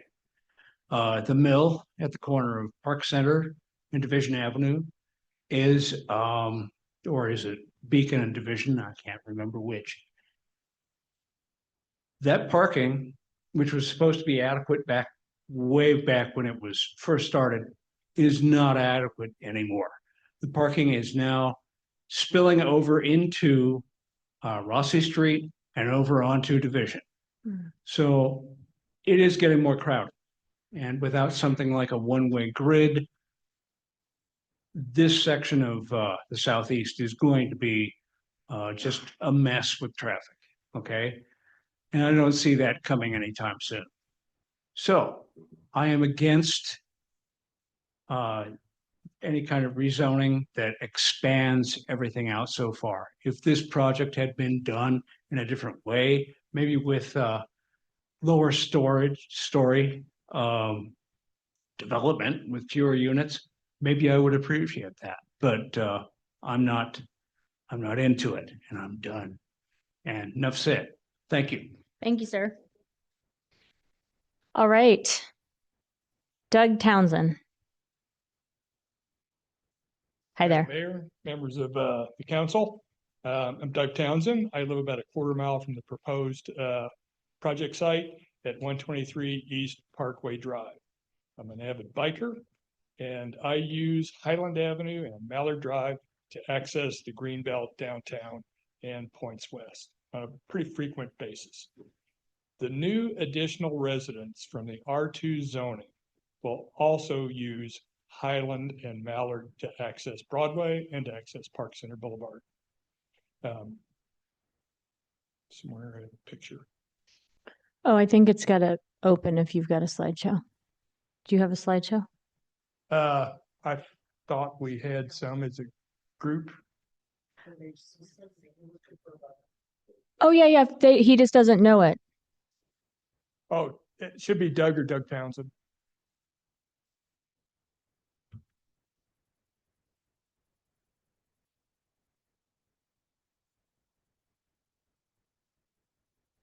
Well, I'll go ahead and go on in the interest of time. Great, thank you. More residents means more car encounters and more safety risk for bike riders. Okay, you can see in the picture there, I took this on Mallard looking east towards Park Center Boulevard. And it's unlike Highland, which is a straight shot with good visibility. I ride this a lot, and the greater risk is on Mallard where you have curves, and you can see where there's a curve section there. And if you're a biker next to these parked cars and somebody comes to pass you, there's not enough room for everybody there. So anyhow, that I think is more an issue than Highland, but that's just my opinion or anecdotal evidence. More residents mean more car encounters and safety risk for bike riders, and more risk for neighborhood pedestrians who walk the local side streets, which have no sidewalks. So you're walking in the street with increased traffic. With their streets as they are today, more traffic puts bike riders and pedestrians at greater risk. And we're not talking about the few drivers from dozens of single family residences on this parcel. Now we're talking about hundreds and hundreds of added cars to these local roads. So my ask to you is to do nothing. Just stick to the planning and zoning regulations you've recently developed. There is nothing special about this project that would warrant a rezone. Letting this developer avoid the city's master plan will only encourage more and more requests for rezoning from future developers. Stick to the zoning plans you have so carefully developed. Opening the floodgates to future rezoning requests from developers is not in your best interest or in the interest of the citizens you serve. Thank you. Thank you. Madam Mayor, Yes. a question for Doug. Yes. Doug, my question is about, Matt had talked about, actually the developer talked about bulb outs on the corners. As a bike rider, I like bike lanes, but I also like slow traffic. Do you have any opinion on the design around there? It'll probably slow traffic down a little bit right at the bulb out, but if I have to ride one of those, it makes me an easier target for a car. Okay. And if Oh, I'm, yeah, 'cause you pull right out, next to the edge of the road. Okay. Thank you. Did I answer your question? Thanks, Doug. Mary?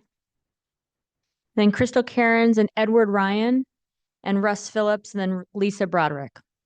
Hi. Madam Mayor, President Nash, and the rest of the council, I just want to say that I am against you approving the rezoning. It should stay the way it is for all the reasons that everybody else has mentioned.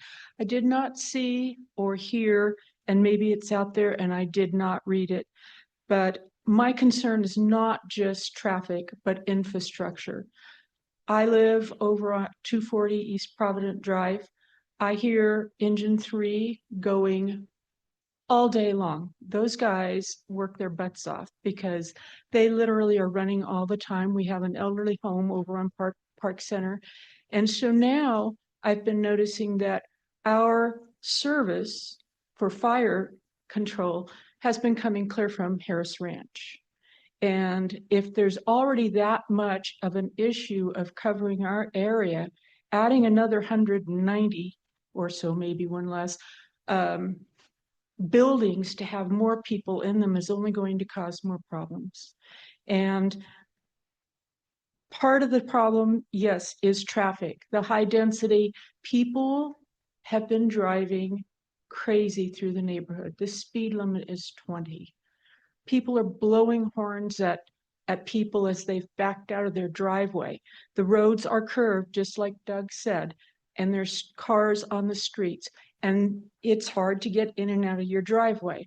I noticed that all of the access to and from these apartments are all on the side streets, and pretty soon people are going to be trying to come out of those side streets onto Londoner or onto Division, but mostly onto Londoner. They're going to look and they're going to see all this traffic going around the curve on Mallard.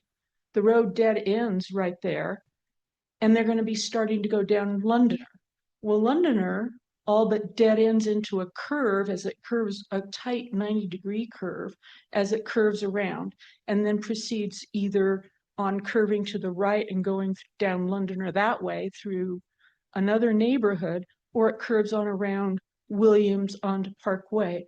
And people drive like crazy through there, taking a shortcut because they think that's faster to where they're going than to try to get out onto the onto Highland. Already that is an issue. Another issue is sight distance. My friends and I walk every day, and every day we're almost hit by cars because fences are built right out to the roadway. You walk out, there's no sidewalk, and you're walking along, and these people just come flying out of there like they're the only people in the world. And so I just feel like, number one, infrastructure, safety, traffic, but also the characteristics of the neighborhood. This is not in keeping with what our neighborhood is at all. So I hope you vote no. Thank you. Thank you. All right, Crystal. Then Edward Ryan. Great. Okay. Go ahead. Madam Mayor, City Council, thank you for your time. I appreciate it. I live at 412 West Reese Street, which is the street that runs parallel to Highland at Londoner. And with regard to the property in question on Highland, I'd like to ask you to please give the opportunity for those of us that live in that neighborhood, a chance to develop a neighborhood plan and weigh in on how zoning changes to high density housing would affect us.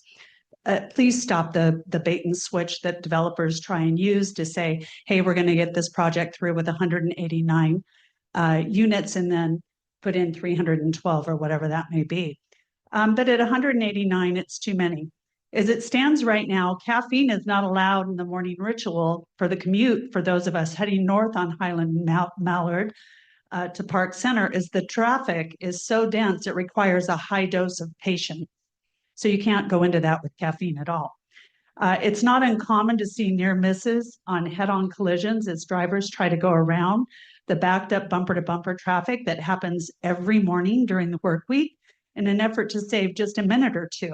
And even riding a bike or walking past the many businesses and apartment driveways is treacherous.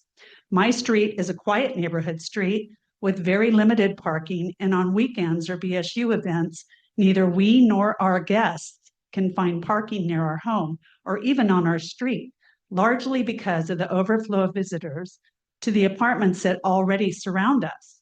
Mornings after those days always consist of me picking up trash left behind, and we all know that none of this is left behind by any of the actual homeowners in the neighborhood.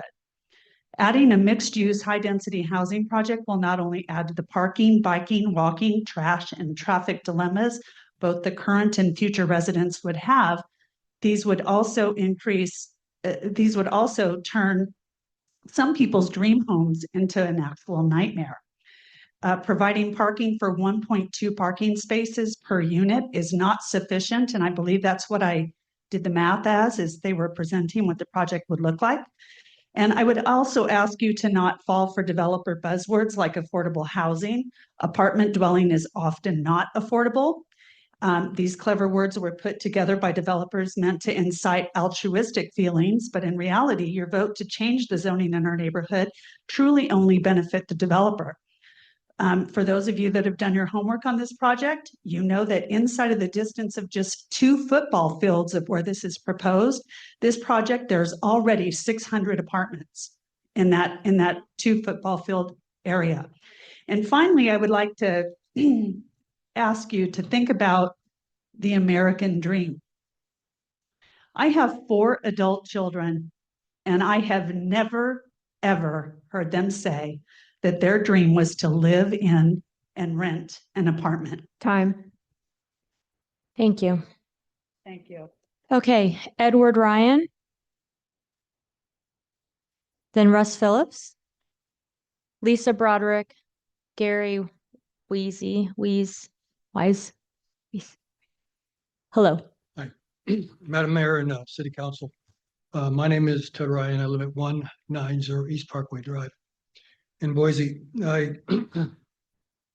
was at the Planning and Zoning Commission, and I went back and I looked and wondered what the purpose or the duties of the Planning and Zoning Commission was, and subsequently this council.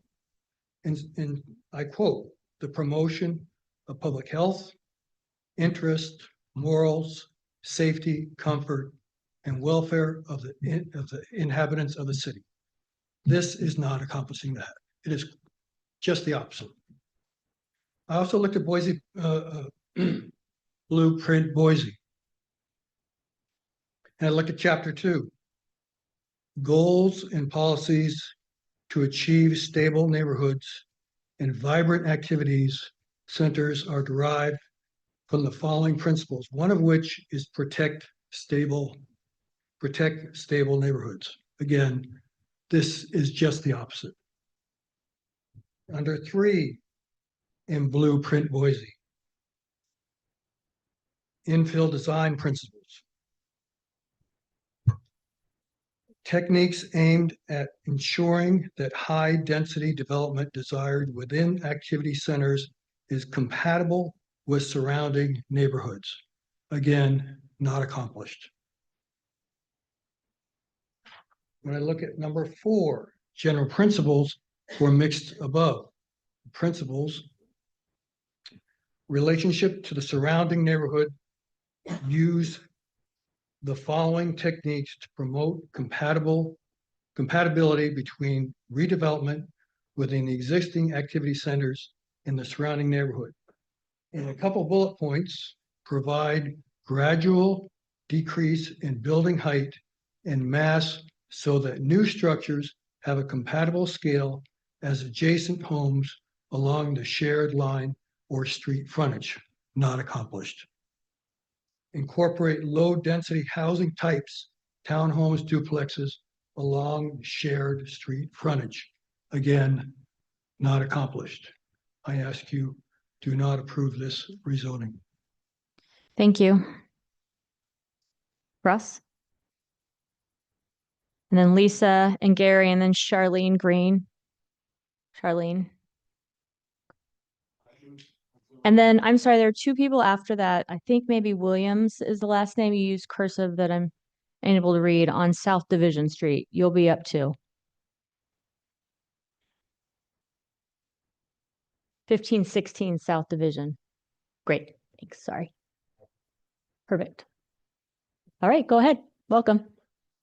Hi, I'm Russ Phillips. I reside at 1744 South Londoner. I'm kind of speaking for my wife and myself here, so maybe you can fudge me an extra sentence or 2. One extra non-run-on sentence, possibly. In full clarity, I'm a licensed architect and planner. I began my education in 1972. I practiced in Boise for 48 years. Shannon and I are against creating an unlimited density zone at this property. The proposed rezone is contrary to the new zoning code and the Boise blueprint map. It does not meet also the definition of infill. We are not against growth. We are for reasonable growth that complements established neighborhoods. And that's what the zoning is all about. Our neighborhood, if we had the map, really extends from Broadway to Park Center, Beacon to Boise Avenue. And looking at your zoning map, everything, all the existing homes from Broadway to Division have become zoned R2, which means all these small single-family homes will disappear. That's a shame. That's even more of a reason why we should stay with the zone that we have now for this property, R1C, so that we can establish affordable, reasonably priced, single-family, detached, unattached homes. If you look at our neighborhood, we have high density already all around the neighborhood, and that will grow according to your plan, Blueprint Boise. As mentioned, we have lots of high density apartments already on Beacon, Broadway, Park Center. There's 5 complexes all together, including Mallard Street. We chose Boise to live in, not LA or Seattle, because Boise has always continued to support our neighborhoods. And in a world where more and more chaos seems to be happening, Boise has remained a compassionate and caring haven for all of us. As a volunteer on the Boise Building Codes Review, I received a code of conduct. And I'll just read a couple things that I've noticed through this whole process so far. As far as vision, to create a city for everyone, our mission is to embody this vision by engaging our community in the decision-making process. So far, we truly feel ignored. Professional standards, it talks about number one, integrity and honesty. We have not experienced that so far in the staff report. Time. Really? Madam Mayor, I've got a question. Okay. Sure. Russ, I got a question. You got for a you. question? So just a couple things. One, you said that you weren't in support of unlimited density. I'm looking at an application right now, that's proposing 189 units. Are you opposed to 189 units, or are you opposed to unlimited density, or both? We support the existing zone. We do not want to see it rezoned R2. So what I hear you saying is that you do not want to see any sort of multifamily in your neighborhood. We would like to, we have plenty of that. We would like to see, especially from Division to Broadway, all these single family homes are will eventually disappear. So we support single family housing on this development under the R1C. Okay, as thank it's you. zoned now. Thank you. Okay, my last sentence. We feel that you as city council ought to be defending our new zoning code / blueprint Boise. Instead, we feel that we are the ones that are trying to enforce it, not you. Thank you. Thank you. All right, Lisa and then Gary from 1505 Division, South Division. Okay, all right. And then Charlene and then the Williams. Hi. Hi, I'm Lisa Broderick, 1505 South Division. Really wasn't planning to talk, but I just wanted to tell you that I totally agree with everything my neighbors have said, and I would ask you not to rezone. I have 2 adult children that live on Colorado. I have 2 grandchildren in the neighborhood. The streets are impossible to walk on. The traffic that we see, there's times I can't even park in front of my own house. It's crazy. So please, I would love to see single family homes in that area. It would be lovely. We desperately need that in Boise. So I ask you, please do not change the zone. Keep it as it is. Thank you. All right. That was Charlene. Nope, that was Lisa. Charlene. Hi there.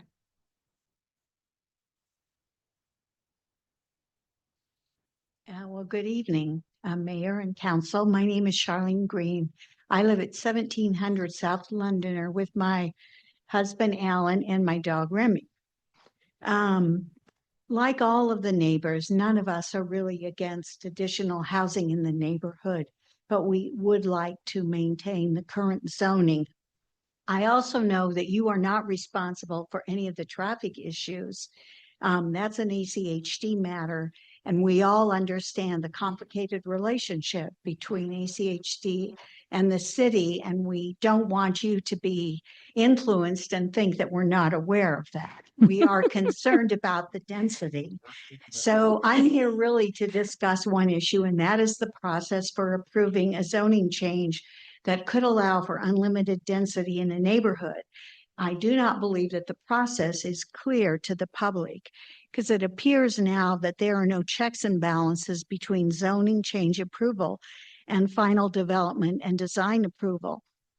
And this seems like a good time to bring it up because you are reviewing the new zoning code and Boise blueprint. The current process to me is not transparent and doesn't give the public reasonable assurance that what Planning and Zoning Commission and the City Council are approving will actually be built as reviewed. So here's a little quote from the code, which I'm going to read. Ada County Code 8-7A-7 says decision by the commission states, conditions of approval in quotes, The commission may require or recommend conditions of approval that it deems necessary to protect the public health, safety, and welfare and prevent undue adverse impacts on surrounding properties, unquote. I don't believe the commission did not follow its own code, as adverse impacts on the neighborhood were never really considered. So maybe the city should require guarantees from applicants that the plan presented to the commission and the city council will be built as presented. The plans for the development on Highland really should have been reviewed by building and design staff, and I know that's not how you do it, and approved before the Planning and Zoning Commission or City Council voted to change the zoning from R1 to R2. You have the power to develop or to have a separate process in certain circumstances. So I urge the council to take into account the voice of local residents.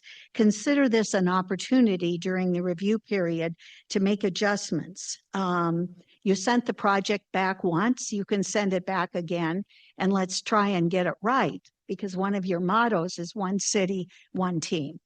So that's all of us. Thank you. Thank you. All right, the Williams.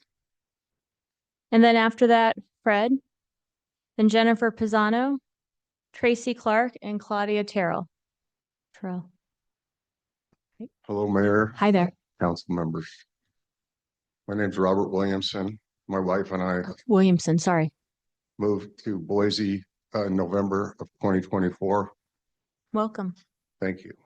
We came here because of the charm and the beauty of the area we chose to live in, which is 1516 South Division, which is right next door to the huge complex that you appear to be pushing. We came here to escape that. We felt Boise was a different kind of community. Now I'm seeing the same community that we left. We escaped that community to fall into this. And that's my concern. I oppose it. I appreciate all these people, and I'm with them 100%. I hope you reconsider and think about the people, not the developer. I'm actually a builder and a contractor, but I would never want to do this to somebody's neighborhood. I don't have anything rehearsed, but I am against the project, and I hope you consider people's will. Thank you. Thank you. Fred. Please pull up that PDF to the first slide.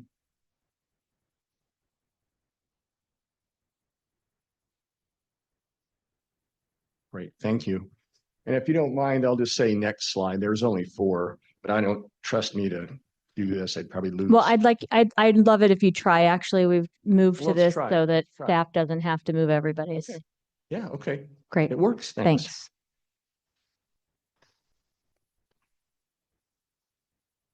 Mayor McLean and council members, good evening. My name is Fred Fritschman, and I live at 1321 Denver Avenue, about 6 blocks from the subject property. I've been following proposals for this parcel for the past few years and was disappointed when the last project was denied by P&Z, partially because it wasn't deemed dense enough. I guess I didn't think the city could tell a property owner to build denser, but I thought the project was positive for the neighborhood and that a very dense single-family development was proposed where homes would be offered for sale. In reading some of the letters from the public regarding this application, I was struck by one from Jeff Cartwright that should be in your packet. I think Mr. Cartwright makes very good points about how this property and the neighborhood are characterized in the rezone staff analysis. One of the criteria for recommending rezoning to R2 is that Blueprint Boise designates this entire area, it's yellow on the map there, as compact. The areas north of Highland and to the east are designated high density. Until recently, our zone was indeed a compact zone, but today the modern zoning code makes it a high density zone.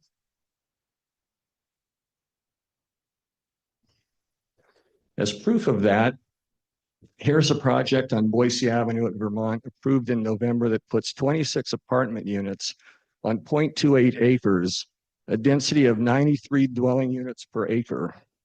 The property is zoned R2. That exceeds the density of Boise's most dense residential zone under the old code. The RO or residential office zone topped out at 87.1 units per acre. The identity and verve projects at Boise Avenue in protest required rezones to RO to achieve their number of units. The project I just showed you was approved at staff level. So really, by approving this rezone, it seems you would be changing the blueprint Boise land use plan to allow the high density zone to cross Highland into the compact area. The apartment and townhome project proposed on this parcel is not extremely high density, but it is also not tied to the rezone. Once the land is rezoned, the parcel could be sold and the next owner could decide to put hundreds more units there using the R2 height limit of 45 feet. I ask tonight that you deny this rezone and stay true to the comprehensive plan's vision for this area upon which so many neighbors have pinned their hopes and future plans. Thank you. Madam Mayor, I've got a question for Fred. Yeah. Fred, it's good to see you. I haven't seen you for a little bit. I asked the same question to somebody earlier. There is concern about unlimited density, and I definitely understand that. We also have a proposal in front of us and a concept plan that's proposing 189 units. Are you opposed to both of those things, or are you opposed to the fact that are you opposed to that it could get bigger if this was approved? I think there are some deficiencies with the it's a pretty good multifamily plan that's been presented. It's not the densest thing that could happen. I think there are some deficiencies in the number of parking places and that sort of thing. So I'm here, and if that answers your question, I think the project is not a terrible project, but the project and the rezone are not linked. As Eric said in his presentation, we have no guarantee that that project, which could be taller. I mean, they've sort of pulled things in a little bit. The little project that I showed you on Boise Avenue and Vermont, most of the first 2 floors are parking garage. So that's something that could conceivably happen on this parcel, is you could have double-decker parking garages instead of just at-grade parking. And I think they could probably achieve a lot more units if they wanted to. This developer, this owner doesn't seem to want to do that, but things change. Madam Mayor, thank you. Thank you for answering the question very thoroughly. You did say something else, and I want to follow up on this. One of the things you said is you thought that the parking was inadequate. Are you saying that the amount of parking that we're requiring per unit is inadequate, or are you saying, what are you saying that is inadequate? Honestly, in reading through some of the letters that came in on this project, there were some analyses by neighbors that it seemed insufficient. And to be honest, I didn't dig into that super deep, but it looked to me like you would really need more. And thanks, Fred. That's good. Yep. Thank you. Well, I was just going to say, I live in a neighborhood that has experienced extensive infill. And when on-site parking isn't sufficient, it spills out onto the streets. And it really can be a problem and create a lot of chaos. Awesome. Thanks, Fred. It's good to see you. Thank you. Thank you. All right, Jennifer. And then we're going to wrap these up and then we'll take a break. But Tracy, Clark, Claudia, then Yao Yin, and Brock is who I have on the list. Welcome. Thank you. Thank you for having us tonight. I also didn't come prepared with a speech, but I live at 311 Parkway Drive. And as you may notice, I might be one of the younger members of our community. I have lived there for almost 9 years now.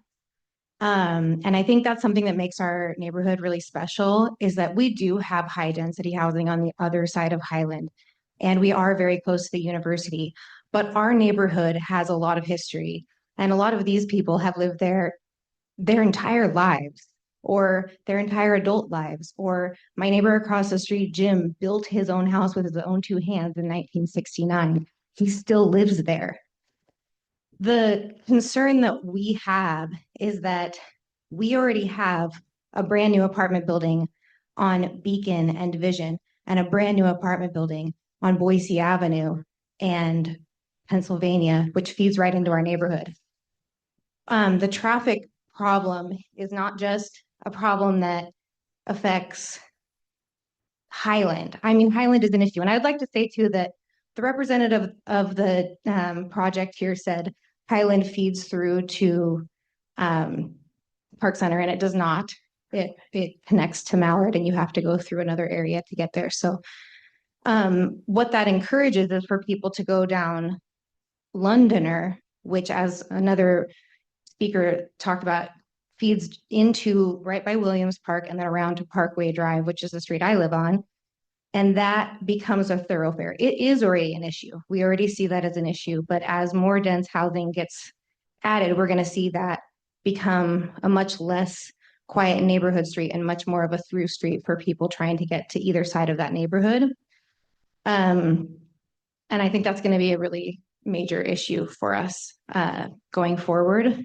The character of our neighborhood just doesn't match a high density housing project. And I understand we're talking about zoning tonight.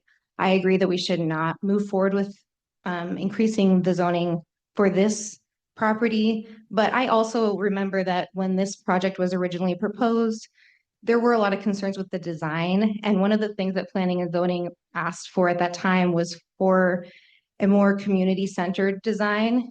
And I think putting one little tiny retail opportunity in this does not achieve that goal in any way. So not only are we increasing traffic impact to our neighborhood, it doesn't match what we have here that makes this neighborhood so special, but it also does not bring anything positive to the community that we have. There are no amenities for us. Yes, there's a great pool for the residents of that apartment building, but that doesn't bring anything to this community that would be beneficial to us. So I think that's all I have. Thank you. Thank you. All right, Tracy. And Claudia, sorry, I haven't seen your hand go. Oh, you're right there. I didn't see you. Sorry. Hi. Hi. My name is Tracy Clark, and I live at 1788 South Londoner. I'm on the corner of Londoner and Williams. And I have a special view of how the traffic is. The traffic is very fast. I have 3 times since I've lived there since 2009, asked for a traffic study because we have so many cars that go through and at high speed. And my worry is that because we only have sidewalk on one side of Londoner and the other side, we have no sidewalk. So my worry is that the continuous amount of people coming to the neighborhood, especially in this rezoning of this neighborhood, going to the park. We have a dog park that people take their dogs to, and watching these cars zoom past these people. And I've seen several times people almost get hit. Furthermore, I have a tough time getting out of my driveway because of the way that the driveway is and the way the corner is. So I would really appreciate if the council would consider the rezoning in a way that would bring more single-family homes rather than high density. As it's been stated several times that there has been a lot of high density apartment complexes and I guess condos. I don't know what they are exactly, but I am positive that most of those units are not completely filled. So I think this would just add to the issue of high traffic and safety. Thank you. Thank you. Hi, Claudia. Hi. I wasn't prepared to talk either, but I am so proud of my neighborhood. We built our house on 1733 South Geckler 42 years ago. So I have watched this neighborhood develop. Please do not approve this new zoning. It does not fit our area. You've heard it. I'm just so proud of our neighborhood. So please do the right thing. Thanks. Thank you. And Yao?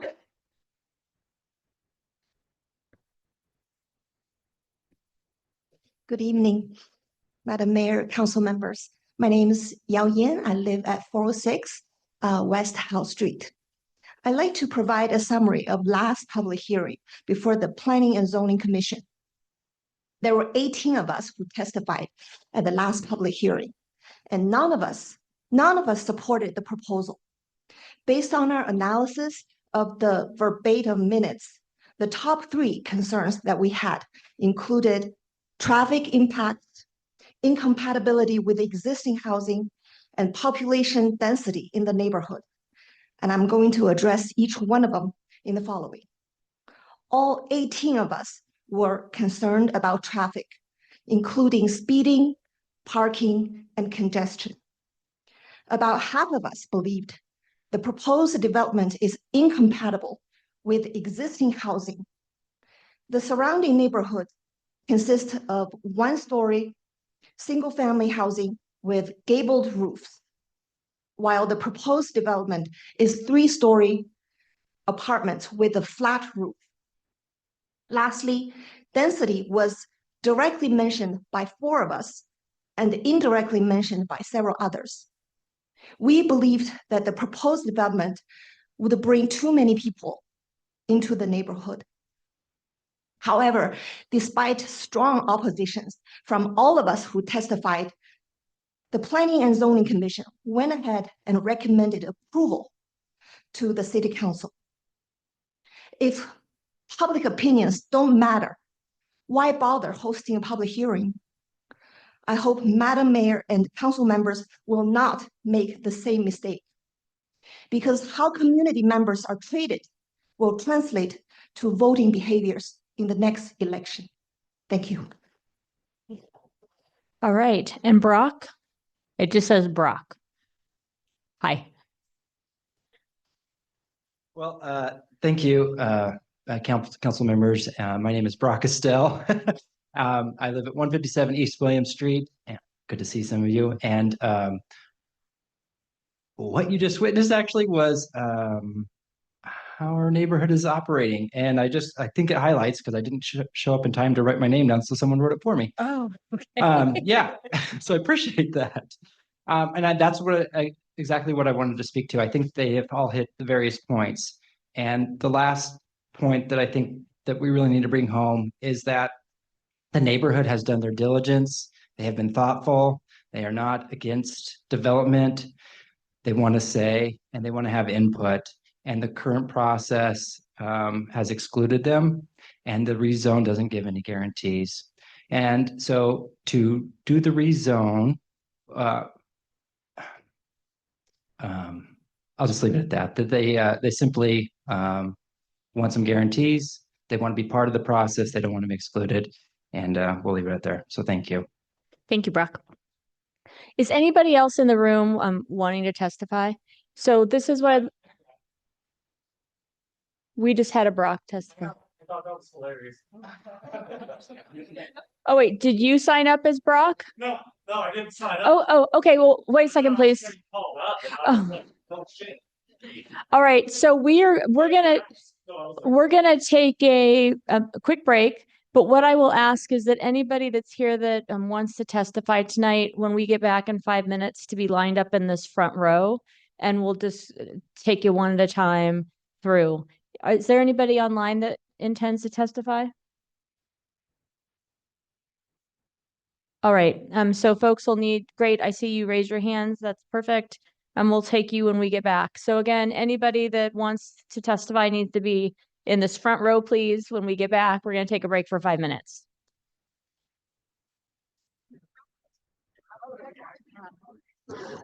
All right, I'm going to call the council members back up.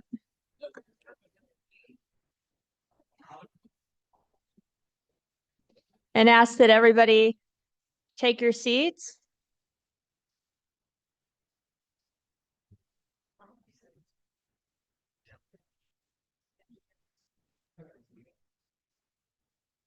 All righty. So it's those of you in the front row are ready to go.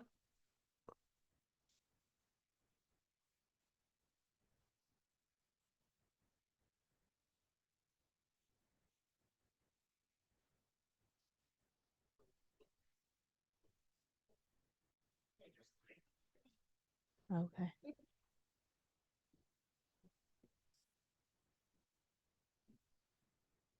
All right, we'll go. I'm just going to go from my left across. So come on up, sir. When you get up here, will you please let us know your name and then make sure that you leave your address on the sheet there. Okay.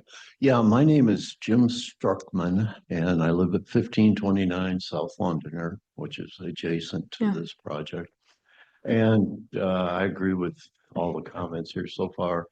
And the only comment I would like to stress is once this parcel is zoned R2, it's R2 forever. And the unlimited density allowed in the R2, you know, if it was my property and I got it zoned R2, I think I'd double the price that I paid for it and then move on to something else. I think it's, when I talked to the developer, their representative, he indicated to me that one of the reasons they wanted the R2 as opposed to the R1C was they could get the additional 5 foot of building height. And I think through a variance process or, you know, conditional use or whatever, there would be a way for them to get the extra 5 feet without having to rezone the parcel to R2. That's pretty much it. Thank you. Yeah. Come on up.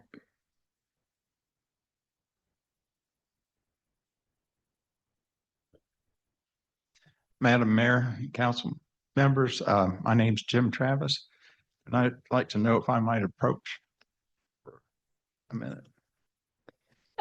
Once there's a deadline for written testimony, so we can't take that because it won't make its way into the record. Sure. But we can take it, but we won't make it in there. So I'd rather you just know that, and we'll listen to your comments.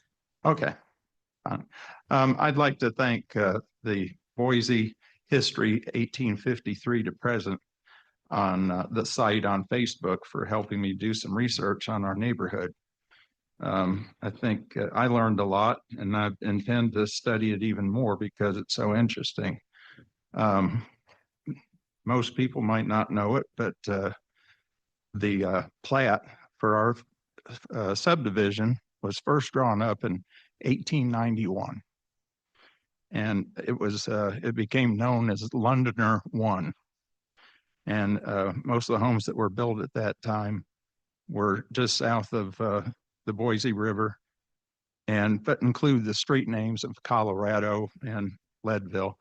By the way, I live at 1889 South Colorado Avenue. So, you know, this goes back quite a while. In 1946, it was replotted and known as Londoner 2. And homes were built there for returning soldiers from World War II. And there's still some wonderful, probably at least a third of the houses in that area are still from that 1946 era. And many have been fixed up and they're just beautiful homes. I'll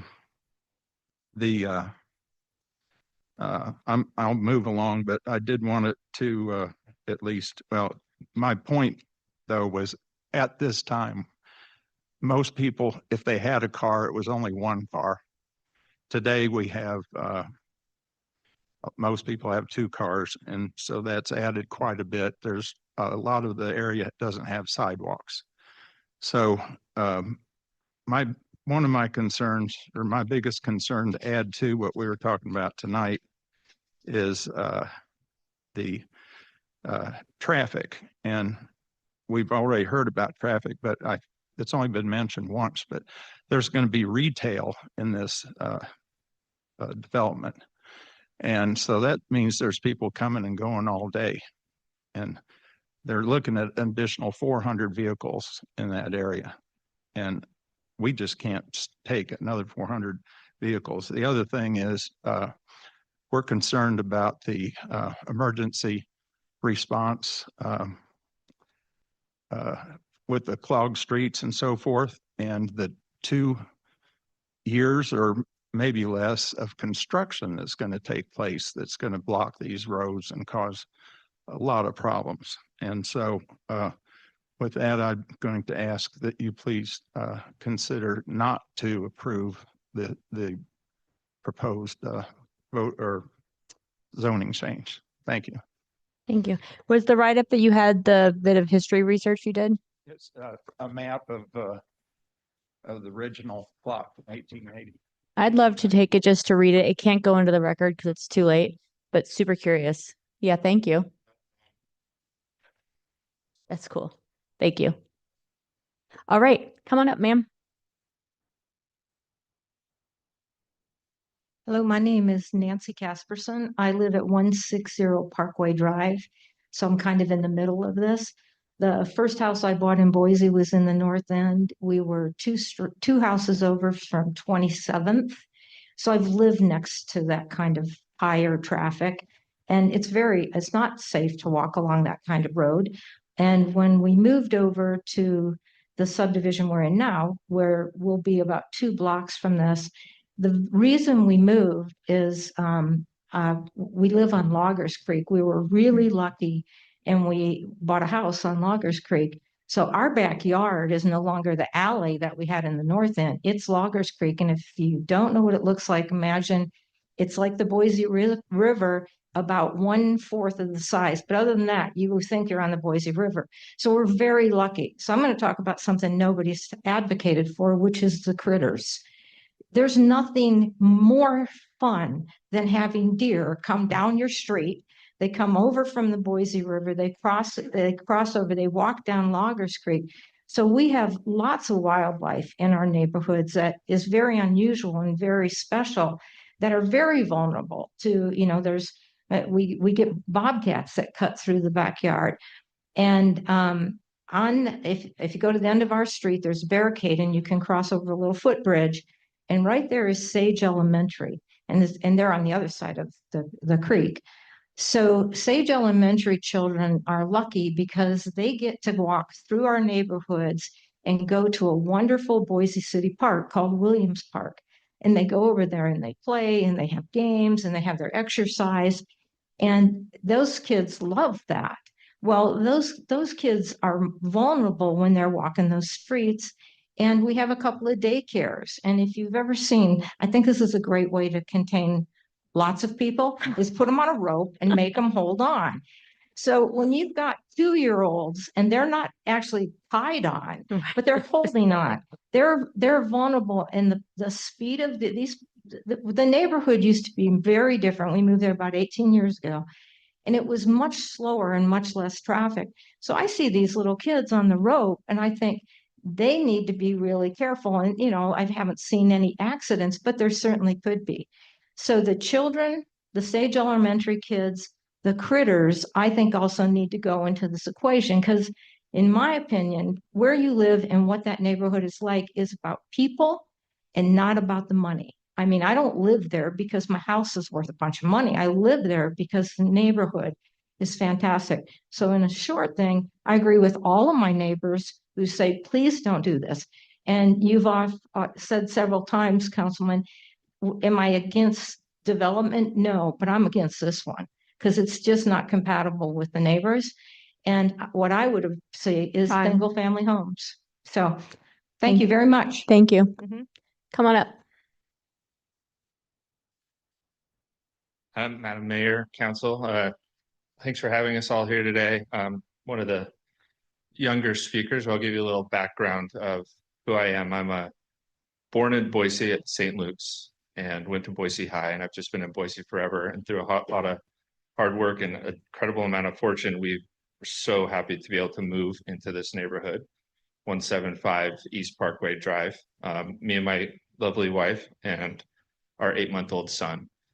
And the people that presented here tonight are far more prepared than me. Mine is definitely an emotional appeal. I'm really glad that they've had things prepared. But we were so happy to move into this neighborhood where I felt that our son and our kids to come could grow up. And I've called it the type of neighborhood that, come back home and the lights come on. And it seems sort of like a dead idea these days, but that's one of the reasons we work so hard to live in Boise and specifically Southeast Boise. And seeing my wife walks our son every day, and already, as everyone's mentioned, I won't belabor it, the traffic that's already there.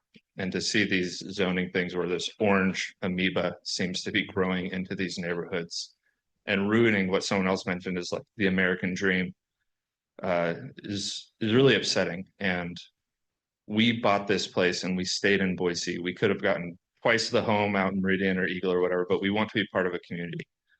And I think we're shown that here today. And this is the first time I've ever attended something like this. And I didn't even have the plan to speak because I thought the community had it, but I feel the need to speak for the community. And I would hate to see that community go away. Everyone's talked about with far more detail the type of traffic that would be affected, but people will take the path of least resistance, and that way is going to be through neighborhoods. There's going to be right in front of Williams Park.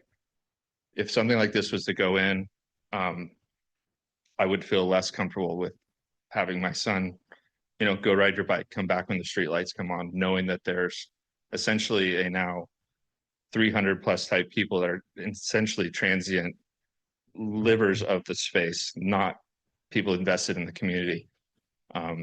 I'd love to see that community grow. I'd love to see more some of you mentioned home housing crisis. I think we want to build a community in Boise of single family homes where people can raise their children, invest in the community. And I just hate to see something like this go in where we feel less safe and see the community deteriorate. So please don't let that orange amoeba continue to grow and infect other contiguous areas of land. It may seem on a map from an aerial view like that's a similar type of area, but it's not. The traffic and area around it is significantly different. And this is a place for single family homes and community, and hopefully raising a lot more Boise High Braves. So thank you very much. Thanks. Appreciate your time.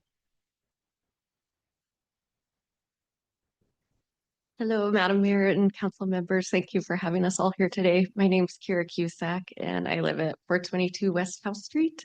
And my property backs onto what would be this development. And I just wanted to say I agree with all my neighbors here. Normally I'm very much for infill and I don't want to see urban sprawl.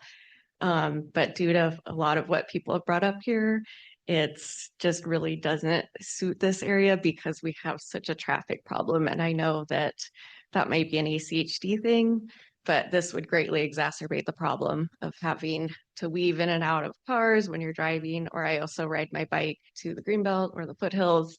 And every time I'm riding on Highland or Londoner or Mallard, it's, I get nervous every time just because you're dodging and there's no bike lanes. There's no sidewalks for people walking their dogs in much of the area.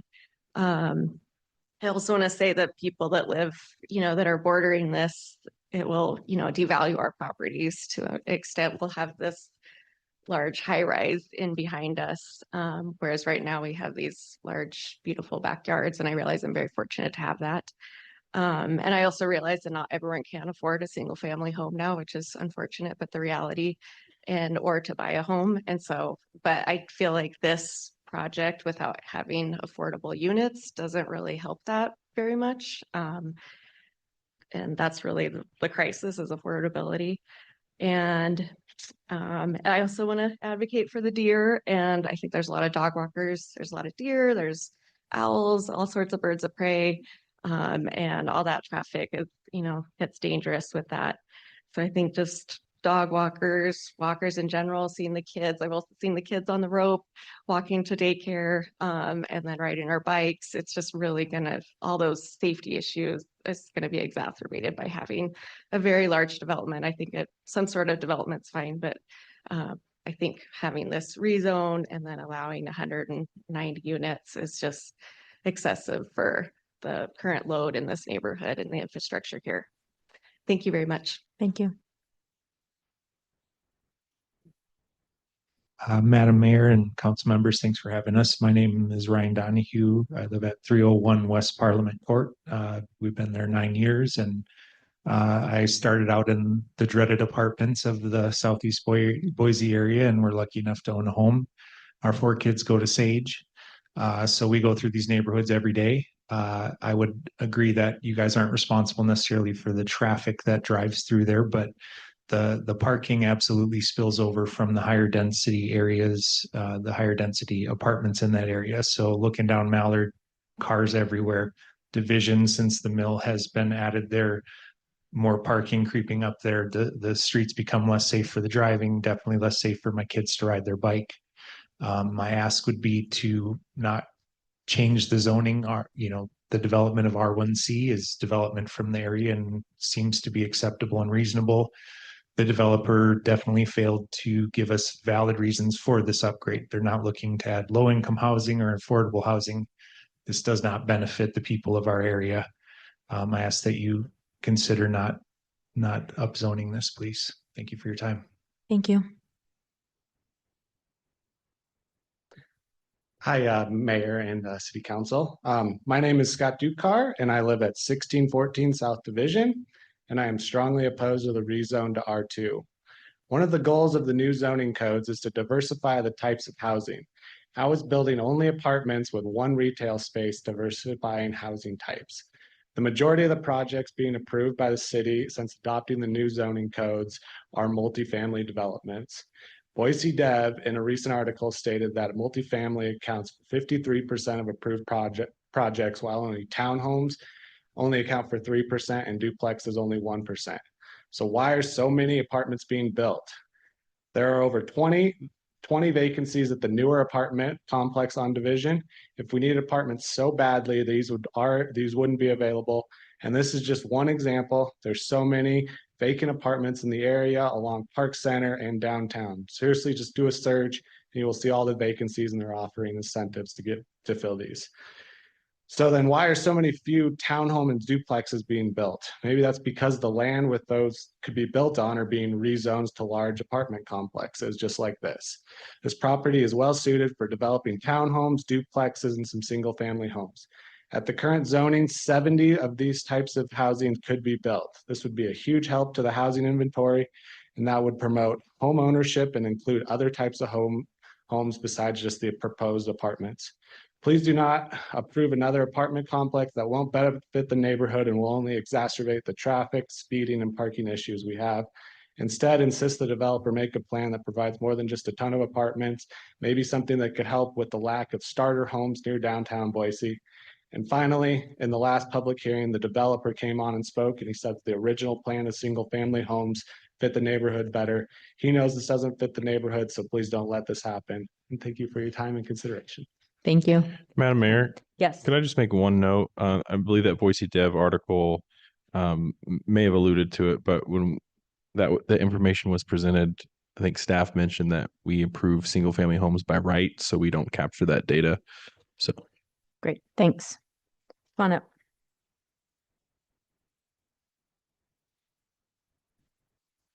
Yeah, you can pull it all the way down. I have to do it all the time. Madam Mayor McLean and council members, my name's Catherine Cantel. I live at 1730 South Division Avenue. I moved to Boise 3 years ago to be close to my son and my daughter-in-law, my grandchildren, and I was amazingly guided to the neighborhood I live in. I can't even begin to tell you how fortunate I feel to be living where I am. And I live in a 540 square foot house, and I couldn't be happier. What I'm concerned about is the issue with the high density. the compact area caps out at 15 an acre. This project is 33 an acre. I just really dread seeing the changes that are going to take place in my neighborhood due to this high density. And I ask you from the bottom of my heart, please do not change the zoning. Thank you. Thank you. Run up. There's just notes, it's not written word. Shout out to my other bro, whoever, is he still here? There's only a few of us out there. Thank you guys. I just wanted to bring up a couple of things. A lot of people have been talking about transportation and traffic and how that has been affecting this area. And I want to bring it back to the construction that happened on the Broadway Bridge. And I don't mean this in a negative context because the reconstruction of the Broadway Bridge was really awesome, but Highland and Division were used as transitory roads at that time. So it ended up being like a move even before any of these housing units came in. Traffic was already being siphoned off to this area. So now that there is more homing going in there, it's obviously doubled down on that factor. So I would like to see a little more work from ACHD, Boise City, and Broadway in general to be able to work together to see if there's something that can work with that, because it hasn't changed since the Broadway Bridge construction. It's only gotten worse. Other than that, irrigation is one of my issues because I do rely on irrigation in the area that I'm in. I'm at 510 West Highland Street, so I am one house down from the corner of Highland and Division. So I'm right in the middle of what all of these people are talking about. And that is a huge, huge thing that we really enjoy in that area. And as far as the housing program, the 189 units they're proposing is completely ostentatious, especially given the fact that they are not allowing or not offering any affordable housing. I don't know what else to say about that. And aside from that, I don't think there are any reason to change the zoning rules. And there's the whole Rocky Mountain companies that has been on every single thing that we have discussed tonight, not just this one. They are the contractor that is on every single bill, housing, whatever that the public hearing, every single thing has been Rocky Mountain companies. I don't know why. So I feel like there should be at least a certain level of due diligence to make sure that why are we using just this one company and why are they getting all the contracts? Thank you. Okay, we are going to move to the folks online now. I'll ask that the clerk call, I can't see a list. Will you call a person to speak, but then how many do we have? Okay, 3. So you just call all their names and the order that you'll take them in? Yep. Madam Mayor, first up is Danielle Davies. Danielle Davies or Daniel? Danielle. Danielle. Can you hear me? Yes. My name is Danielle Davies. I live at 157 East William Street. It took me 2 years and no less than 18 offers to finally buy a single family home in this valley. I wasn't interested in apartment dwelling. I was interested in finding a nice neighborhood where I could walk my dog and my daughter could learn to ride her bike in the driveway. We ended up finding our home on William Street when we found out we were pregnant and have been welcomed to the neighborhood full of diverse family types, from octogenarians to young families, with open arms. I am urging you to vote no on this rezone to preserve our neighborhood. I have been advised that zoning and planning didn't care about traffic concerns because that's ACHD's issue. But ACHD cannot stop a flood of people who shortcut through our neighborhood, past the three horses, Nala, Dreams, and Cooper, who we feed every day, and right by my daycare. A few bump outs will not quiet traffic as it barrels a quarter mile down our road. Our preschool that we walk to each day, which has been present in our community for over 30 years, is facing enrollment declines because single-family homes are being replaced by apartments. This complex, with its 189 units, is only estimated to bring 11 students to Boise schools because we will not see families join our neighborhood. Please give the opportunity for families to purchase homes with yards in our neighborhood where they can also walk their dog to our lovely park and their kids can go to our preschool by denying this rezone. I invite you to walk the neighborhood with us and see the deer that Nancy talked about, enjoy the park that we all bring our dogs to, and understand the character of this area. We may not be the North End, but we are a neighborhood who cares about what happens to the people who live here. Thank you. Thank you. And next. Madam Mayor, next is Leanna Dertinger. Great. My name is Leanna Dertinger, and I live at 254 East Schmeiser Lane. I too walk the neighborhoods, oftentimes where there is no sidewalks. My two young children, which is the reason why we moved to this area, right near our daycare and right near Williams Park. I have a real hard issue understanding how people just fling around housing crisis. This is a solution to a housing crisis when fluctuating rent with transient people who are not vested in staying in an area, it is contributing to a housing crisis. It's not a solution. It is fueling the fire to it. So rezoning this is perpetuating this buzz phrase that when we have apartment complexes nearby that aren't at full capacity, I don't know what we're achieving here. So I ask you to vote no on the rezone for the strength of this community that everyone in the council uses to bring people to the area. Thank you. Thank you. Madam Mayor, the third person did not provide their name, but they've been unmuted. Hi, I'm Brooke Heller, and I'm talking for me and my husband, Graham Heller. We live at 219 West Howe Court in the cul-de-sac. And I didn't really have anything super prepared for tonight. I'd like to be there in person, but I've got a big thing tomorrow. And so really, I just want to say that when me and my husband bought our house here in this neighborhood, it's our first home that we've ever bought. It's been really important to us, and this neighborhood is really special to us, and homeownership has enriched our lives, and we've been able to walk around this neighborhood safely. We walk out there in the morning, like almost every day, and we need our streets to be safe. And beyond that, we want other people to be able to own houses in this neighborhood too and enjoy what it has to offer.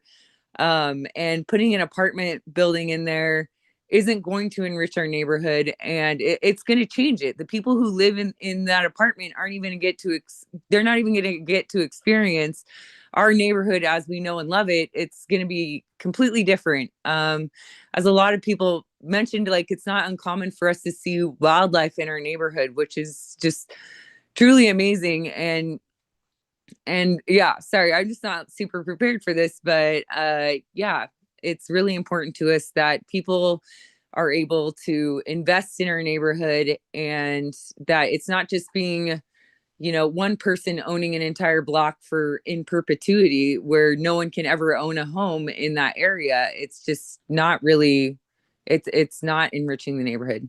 So thank you for your time. Thank you. Anyone else online? All right. Anyone else? I'm going to move then into the section where now council is able to ask staff questions before we have a closing statement from the applicant. What?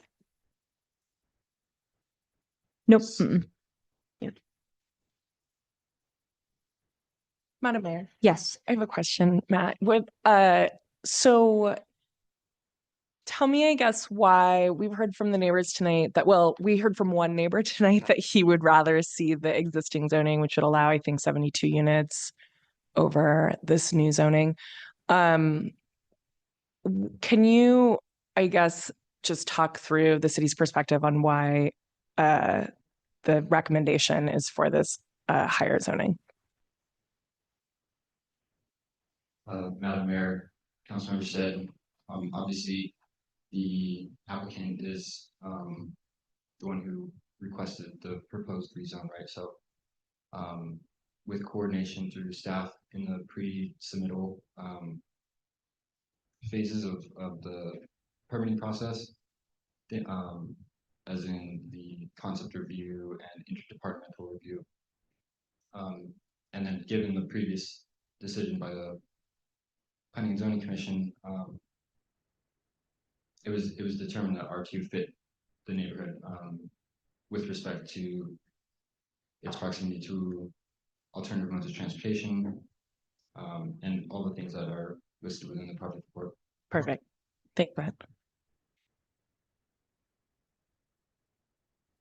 Madam Mayor, just a quick question. So we've completed a whole new rezone that went into effect in December 2023, but this parcel was not rezoned for that higher density.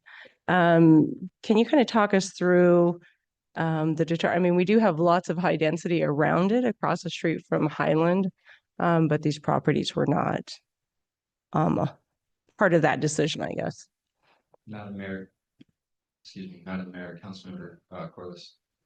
So the adoption of the modern zoning code did not effectively rezone any properties. It may have altered the names or the characteristics of the zone. So in large part, especially the residential zones, all remained the same. No properties were rezoned as part of the adoption of the modern zoning code. And I think there was a second question in there. I may have missed it. No, I think that addresses my question. I mean, I think we did have some properties rezoned, right? We had some new zoning codes created, right? And properties were put into those codes, right? Madam Mayor, Councilmember Corliss, that's correct. Single classifications may have changed, but they were done so to kind of more align with the intended zone is. So things like commercial zones are now converted into mixed use zones. What used to be an M zone, which is how industrial was classified, is now an I zone. So there are certain aspects like that, but largely the contents of the zone, the characteristics were either implemented, kept consistent or implemented in a way that aligned with those goals of the comprehensive plan for Boise. Great. Thank you very much. Madam Mayor, Yes. if I might, Councilmember Corliss, I think you're getting at, so Matt is correct. Most of the city was zoned for a kind of a like for like with what was in the new zoning code.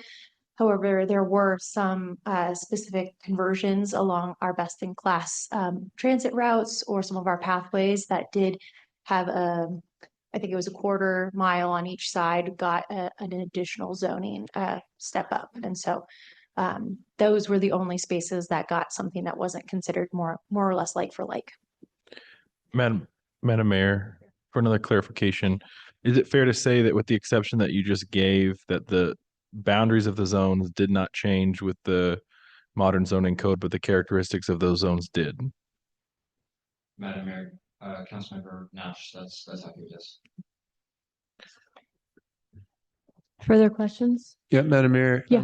Just a couple here, and this is a history question you've gone over a little bit already. So this came in front of Planning and Zoning originally in 2021. Planning and Zoning looked at it. It looked a little bit different because there was a big chunk in that, I guess it's northeast corner that was missing at that point. They didn't own that property. And when Planning and Zoning looked at it, they said, this isn't quite right. One, it's kind of a funky lot and it's going to be hard to get people in and out of here. And this is an area where we would like to see more density than what you're proposing right now. Getting that right? Madam Mayor, Councilmember Halliburton, that's accurate, yes. So delivering essentially a message to the developer, go back, bring us something different that has more of the things that we're looking for. What happened was that he ended up coming back again, but a little bit different because there's another big chunk of property that he owns in the corner, or they own, I should say, that they own in the corner. A total of 5 acres at this point. So mostly the same, but a little more there. But this time they're coming back to us and they're saying, okay, we heard you last time at planning and zoning. You wanted more density in this area. Now we have a bigger lot, less complicated. Here's our proposal for that denser thing that you had asked for last time. Madam Mayor, Councilmember Halliburton, yes, that's correct. Great. All right. So, okay, I'm wanting to make sure that I'm getting that complicated history.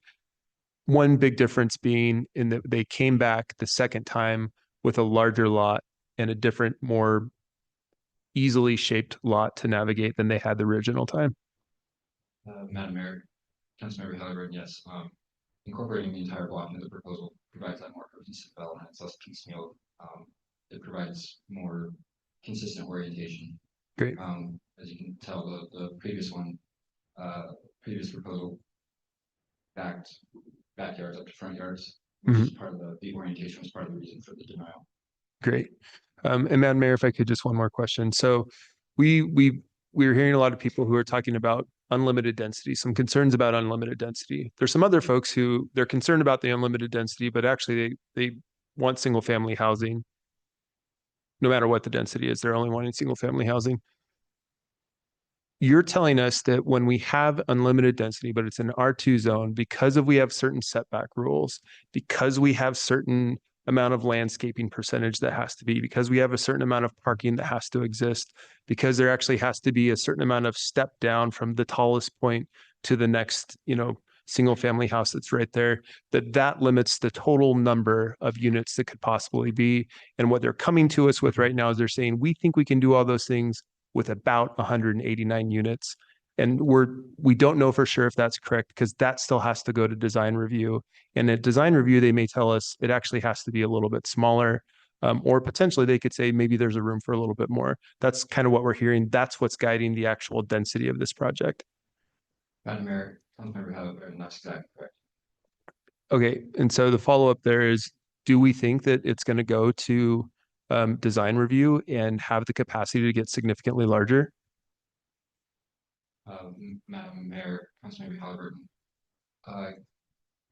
obviously I'm not a design review planner, but I have spoken with design review planners and with the planning staff, and there are some minor kind of setbacks or landscaping changes that would need to be made, but from a high level, the site plan will end up looking, if approved, obviously, would end up looking very similar to what you're seeing today. It's not going to come back with 250 units. That's correct. Okay. Madam Mayor. Mm-hmm. My question, there was an allegation made by one member of the public regarding the choice of the rezone over utilizing existing incentives for affordability or sustainability. I got real mad about that to myself. And then I dug into it a little bit more in the code. Can you confirm for me that under the existing zoning, that even our highest incentive highest level of density under an incentive that we would offer would be 12 units per parcel, not per acre, correct? No.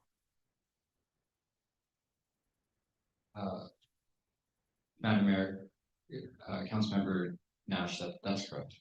Okay, so I'm just going to say it one more time for council to hear. Under the existing density incentives that we have in the existing zoning, the maximum level of density that you could have based on those incentives is 12 units for the whole parcel, not per acre. Madam Mayor, Councilmember Nash, thank you for repeating. That is correct. Okay, thank you. Madam Mayor, just a follow up to that, because I think Council President threw open a Pandora's box here. I'm looking here at our zoning code for R1C, and it specifically says 12.4 units per acre, not per lot. Madam Mayor, Councilmember Corliss. So there's a few sections that you need to refer to get that full answer. Using multifamily use, multifamily developments are only allowed in the R1C zone through an incentive. So to utilize that incentive, the incentive section, the way it's worded, regardless of the size of the parcel, maxes out the amount of units is 12 per parcel. Okay, so the R1C really is more set up for our single family homes, right? And without using the incentives, it would be at 12.4 units per acre. Is that correct? Madam Mayor, Councilmember Corliss, there's a few different residential housing types. So the 12.4 units per acre would apply to some of those, like the single family, a cottage village, things like that, where those are subject to the density requirements. But the multifamily, as I said, is tied to the incentive, which caps an absolute maximum of 12 units through the incentive. Thank you.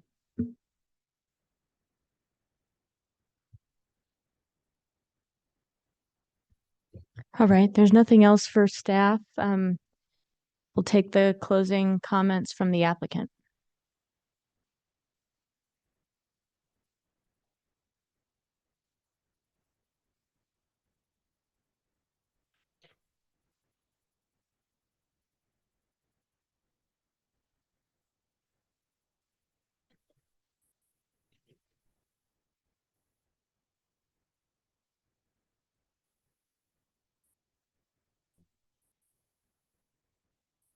Madam Mayor, members of the council, again, Doug Russell with the Land Group 462 East Shore Drive in Eagle. Appreciate the testimony from the public tonight. Definitely the biggest crowd that we've seen in the public hearing thus far. Appreciated the comments about density. It was good to hear those comments. I will say that we heard less about density in our neighborhood meetings, and we heard more about traffic and more about design. We also heard less about density in the planning and zoning approval a few weeks back. But we definitely heard about density tonight. And so I appreciated some of the questions that the council members brought up here just a few seconds ago for staff. And I just wanted to point out that there were some comments about this rezone that we're asking for being developer driven. And I would like to counter that, because I know it's been stated plainly, but we did come here in good faith in 2021 with a 43 unit single family home development that we felt at the time it would have fit well with the neighborhood. And there was very little community feedback at that hearing. I mean, there was definitely some testimony, but it was probably 4 or 5 people, not 30 or 40 that we've had tonight. And P&Z just denied us unanimously. There was no discussion about alternative design approaches, about modifications that we could make to possibly come in the following hearing, get approved. It was just unanimous denial. And if you refer to pages 3 and 4 of the March 4th Boise County or Boise City memo, there are some pretty, I guess, strong comments that were made by the planning and zoning commissioners, and we took those to heart. And so with that unanimous denial, we had to wait for a while where we could submit anything similar. And so we sat around. My client did, pursue those other properties. I would also say, I don't have the quote in front of me tonight, but there was definitely discussion on the record in 2021 from P&Z where they felt like it would be a good idea to at least pursue those properties. And so my client took that to heart. He did pursue them. And then we came back with what we're presenting to you tonight. I really appreciated Eric, can't remember his last name, but the neighborhood association representative. I thought he gave a good presentation.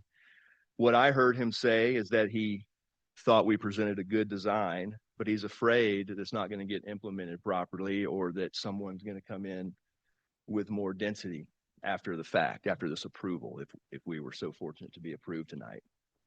What I'm here to tell you is that my client is committed to this density. And there was discussions in the planning and zoning hearing about a development agreement to try to hold us to that density. And I would say, generally speaking, we're open to that. But what we heard from staff and planning and zoning that night was that this design-based or form-based code really takes care of that. And to that point, Councilman Halliburton, I'd like to say that this plan that we have presented to you really is what I consider to be maximum density based on the design requirements of this zone. Now we could, I don't deny it, we could put 3 decks of underground parking below ground and eliminate the surface parking and probably get some more units in here, but then we'd be up against some open space requirements and things of that nature, not to mention cost overruns and all those sorts of things. So the plan that we've presented you tonight, we feel is very in tune with the requirements of the code, and it is what we're committed to. And if there was some sort of condition that was specific against density, as long as it's in that 189 realm, we're highly comfortable with that. And then I guess in closing, I heard some comments tonight that along the lines of this project doesn't contribute to their neighborhood. And I would just like to dispute those a little bit. I'd like to say on the record that, we heard a lot tonight about the safety of the neighborhood and, how walking is maybe difficult. Well, I'd like to point out that our design is going to implement at least a city block of walkable sidewalks and safe buffer zones between the sidewalks and the street. And I know that doesn't fix the entire neighborhood, but it is a good start with infill. We're also committed to the traffic calming. We're going to be giving $30,000 cash to ACHD that's going to be held in trust for up to 10 years until they decide what kind of traffic calming is going to be implemented. And my client is committed to that. And I'll just close out with these last. We're going to be eliminating the legal non-conforming uses. We're providing additional housing options. We've got quality design, and we do have multiple housing types if you consider the urban flats. And that's all I have. Thank you. Madam Mayor. Thank you. Yes. Where did you arrive on the $30,000 agreement? That was a number that was thrown out by ACHD. We probably need to defer to staff a little bit more on that. We were not in the meeting, but our understanding is they want us to have 3 traffic control implements to the tune of about $10,000 a piece. And, but they didn't know what those were to be just yet. Madam Mayor, Councilmember Halliburton, that is part of the record within the late correspondence memo. It's part of the recommendation from ACHD. As Mr. Russell said, that $30,000 for 3 or for those traffic lights. It's the speed signs. Yes. Yeah. I'm sorry, Councilman Halliburton. I believe that we're committed to the speed signs now. I think the additional calming elements, which could be anything from a speed bump to a bulb out, I thought was what those were going to be for later, but maybe I misunderstood, misinterpreted. I'm looking at the ACHD report right now. Great, got it. Further questions? Thank you, Mitch. And with that, I will, Jimmy, you good? Good. Okay. With that, I'll close the public hearing.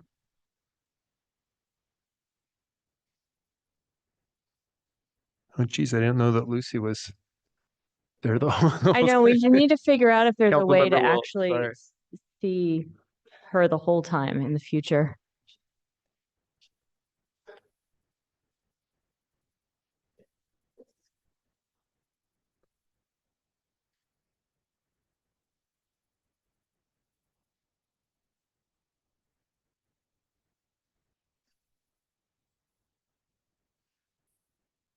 Jimmy, you working on something? If you're waiting for me, just give me 3 more minutes. If you're not waiting for me, go for I it. am waiting for you.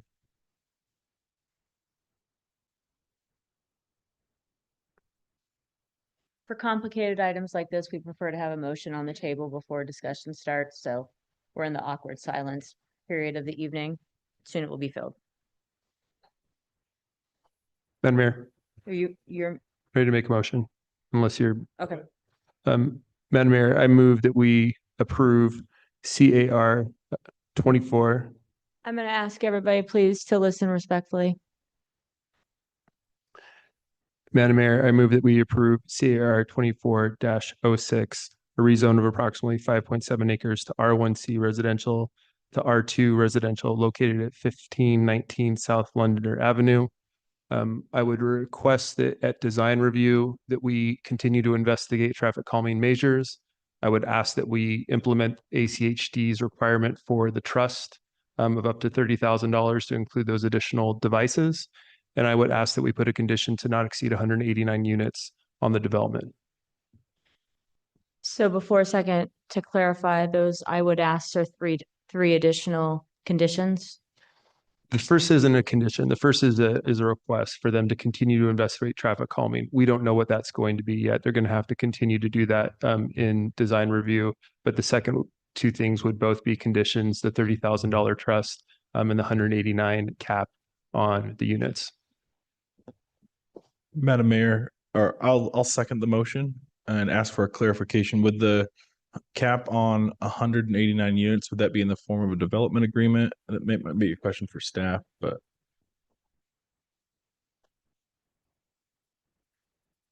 A development agreement tends to have more than just a cap on units. I just want to know the function of how that would be enforced. But I mean, I'm fine with the condition. I just don't know the function of it. Madam Mayor, I think it can exist as a condition, and design review can hold that condition to their approval without having to exist as a development agreement that exists on the application. And so we have a second. You seconded? Mhm. I'm not voting, but I'm just asking a couple of questions for clarification purposes.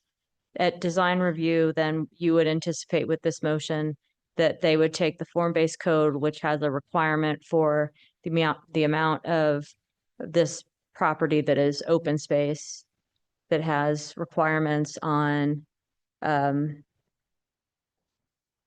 height, and then your requirements of 189 units and no more than that.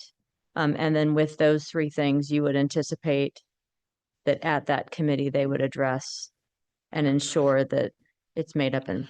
That's correct. And the reason that we can do 189 is because the developer volunteered it. So, it's not an arbitrary number. We have something that the developer has volunteered to do. So that's why we would be sticking with 189, not to exceed 189. And it's reflective of the conceptual plan that was submitted with. That's correct. Madam Mayor, I have one clarification. Based on a recent decision that we had on, remember the Kootenai project, I think design review is not permitted to address density in its decisions. So I think there would have to be some other function other than He's double checking. Okay. But it's my expectation though that council has dealt with the density in terms That's of correct. the number of units. Yeah. Design review is looking at the form-based code, which would be the percentage of the parcel that has to be open space. I think it was in this conceptual design, I think it was 30%. The percentage that has to be landscaping, that I think maybe the slide said 33%. Landscaping, the step down. And the step down. So council deals with density, design review deals with all the other parts that historically have been part of a development agreement. I believe we have authority to do it. I just don't know the function that would enforce that. And I just want a surety of that before we close the meeting. Okay. Mary will work on that while you all are deliberating the rest. All right, Madam Mayor, with the motion, the second, just a couple of comments here. First of all, I want to start out by letting you know that I appreciate every single one of you being here. I can see some of you shaking your head at me, and I can tell that you don't believe me. Multiple people shaking their head at me. Thank you. What I would like to say, if you'd listen, we've listened to you tonight, and just please hear me out. There's so much that you've brought up tonight that I agree with. I agree that this is a great neighborhood. I ride my bike through there frequently. I know many kids who live in this neighborhood. I've donated bicycles to kids who live in this neighborhood. I think about them every single day. I appreciate that you came here authentically.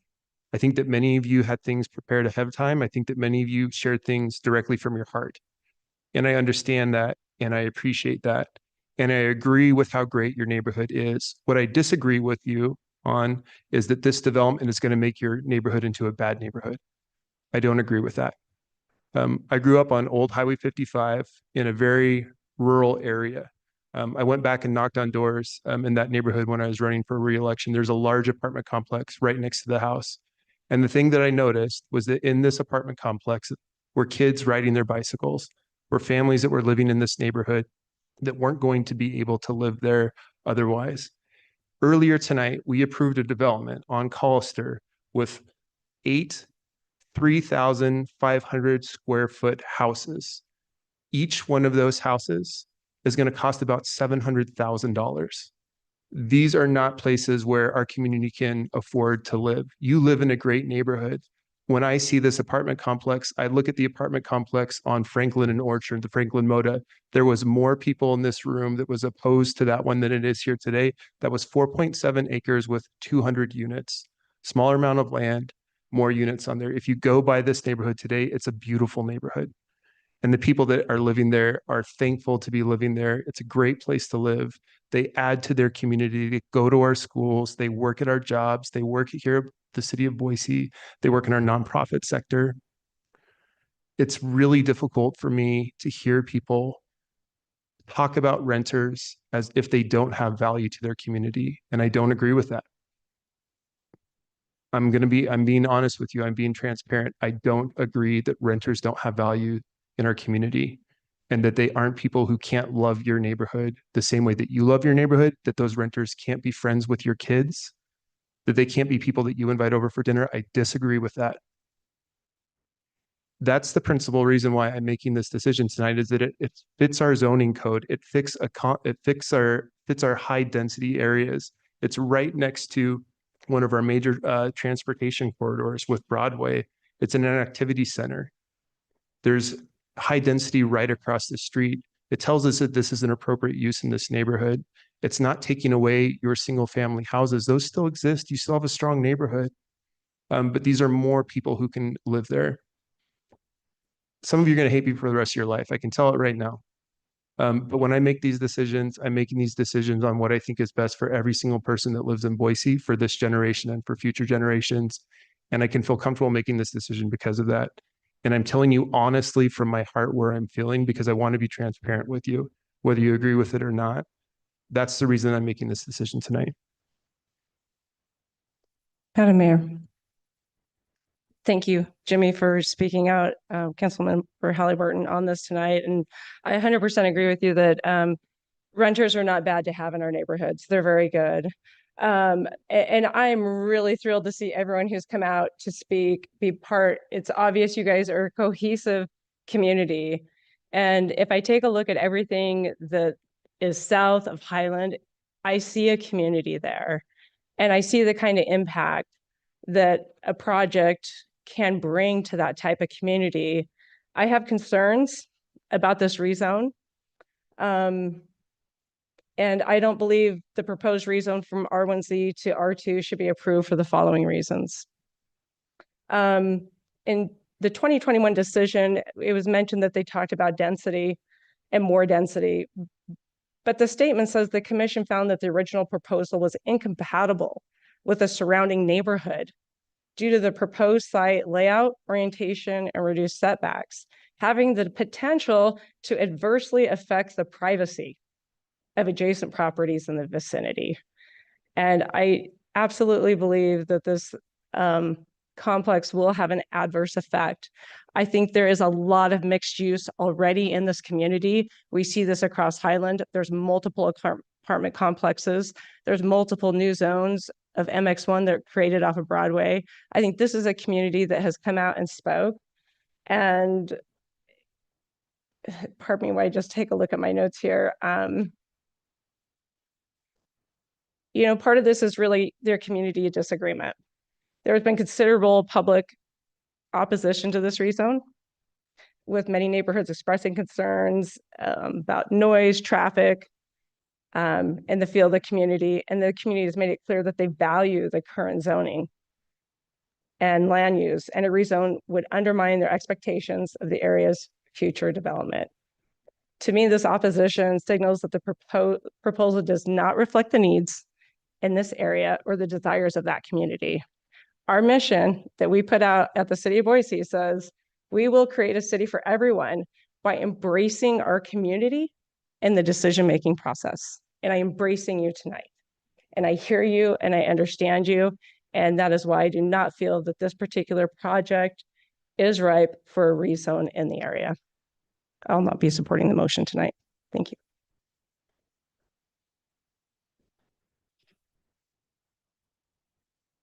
Discussion. Lucy, probably. Councilmember Willetts.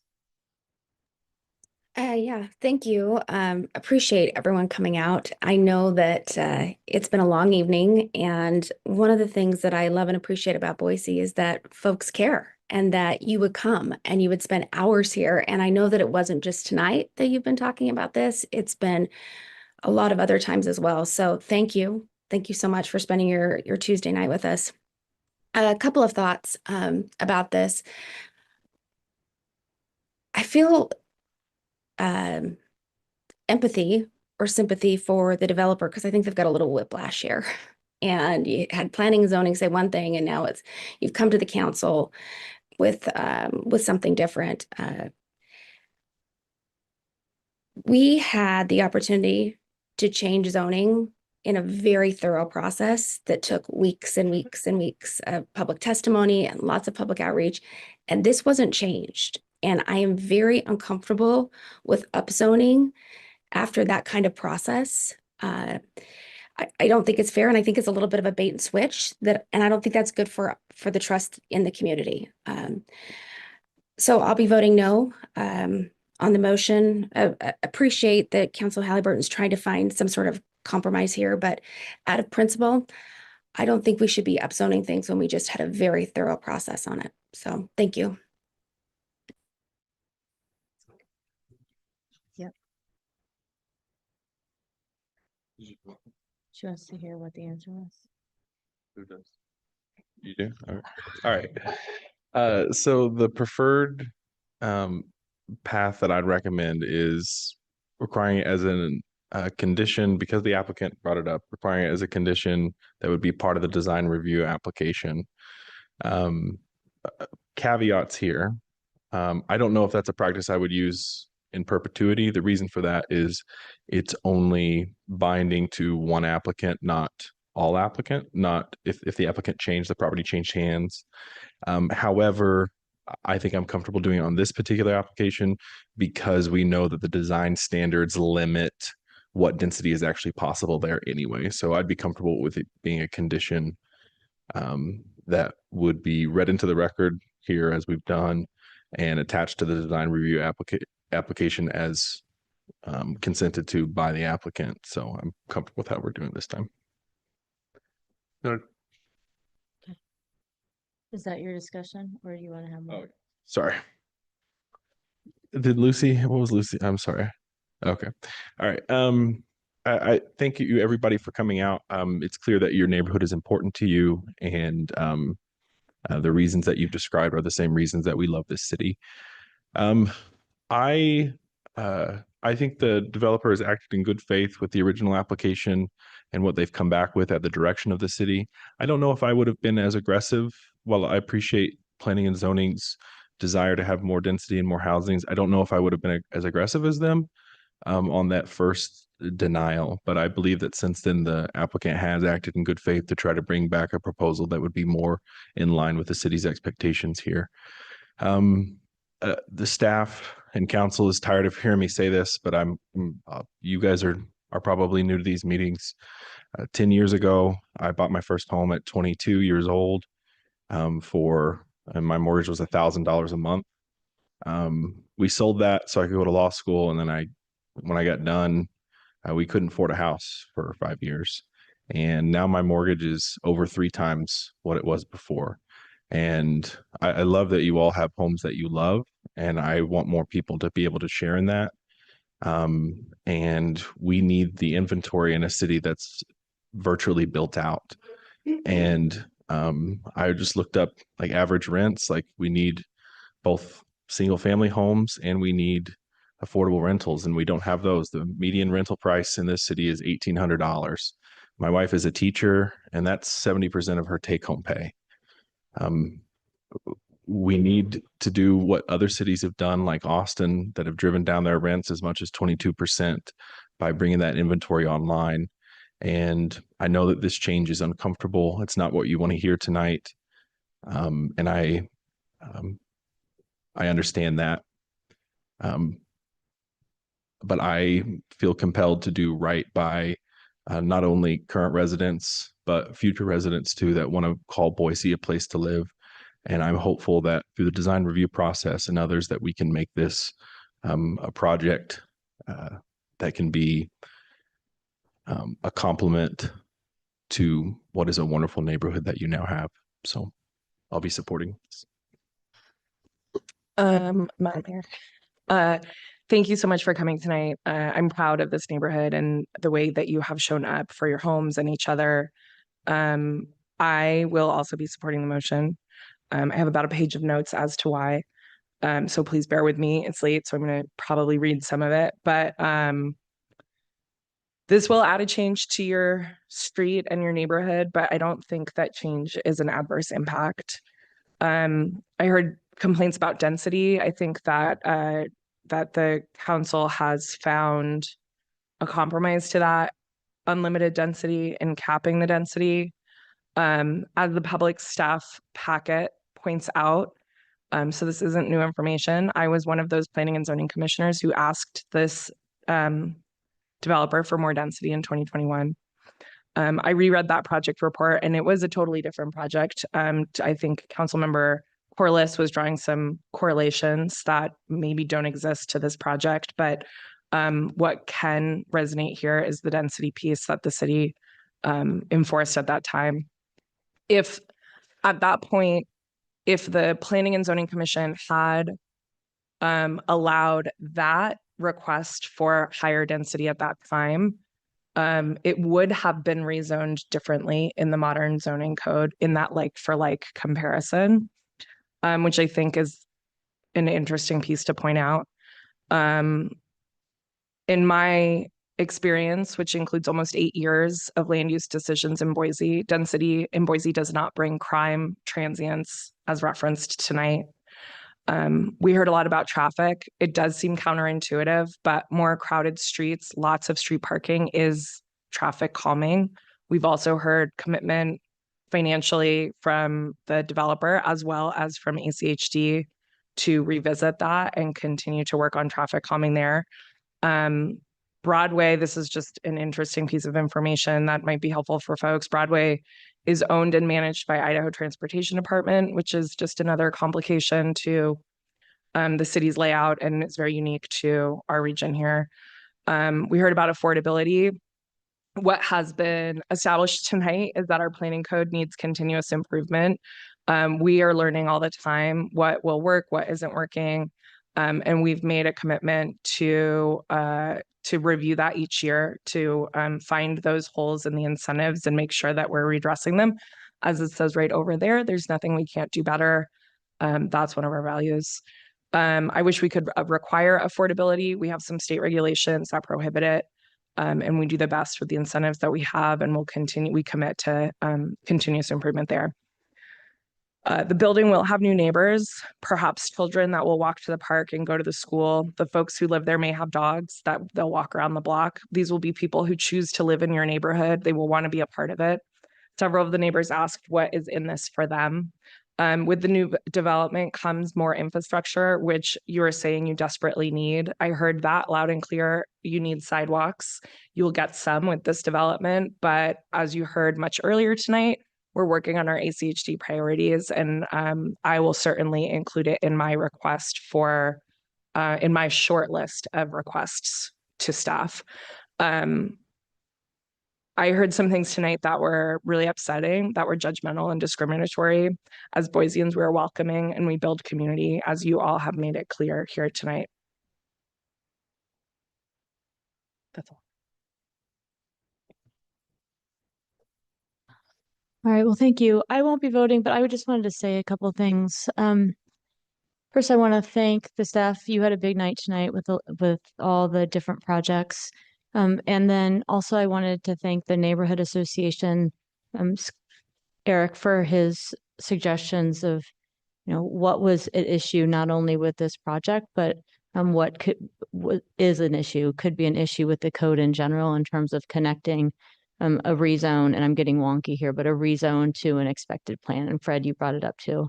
Over the years, that has been something that we have, strived to do, that when there's a change in zoning, that there's clarity on what that means so that it isn't a mystery. So appreciate that testimony.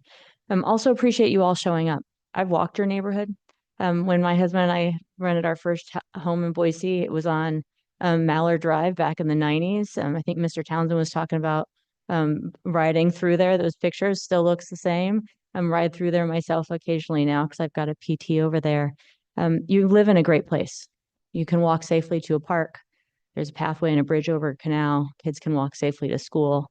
And we do have a goal in this city that there are homes for Boiseans at Boise budgets where people can become a part in the fabric of a neighborhood rather than driving through the neighborhood to get to places. I heard you loud and clear tonight, and I think I saw somebody note it. Oh, I noted it myself, excuse me. The concerns about parking and overflow in residents. I think it was you, sir, that might have brought it up. Residents from different apartment complexes that are now moving into neighborhoods to park. And so something for us to look at. Really, I say this. Somebody asked me today what we can ask of Boiseans right now. And it's to show up.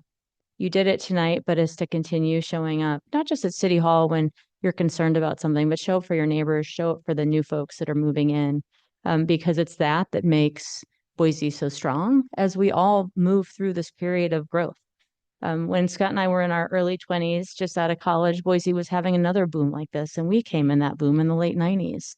And so many folks were concerned about the future of our neighborhoods and the growth that our city was experiencing at the time. We moved through it, and we loved what came of it. And we're all concerned again because we love this place. And so as our city grows and there's this tendency and push because we're concerned to look to others as if they're a problem rather than part of us, I'd ask us all to continue to remember, just as you all cheered each other on and thanked each other for being such a strong part of your neighborhood, that we keep doing that because that's what makes Boise, Boise. It's the people, it's the place, it's the connections that we have.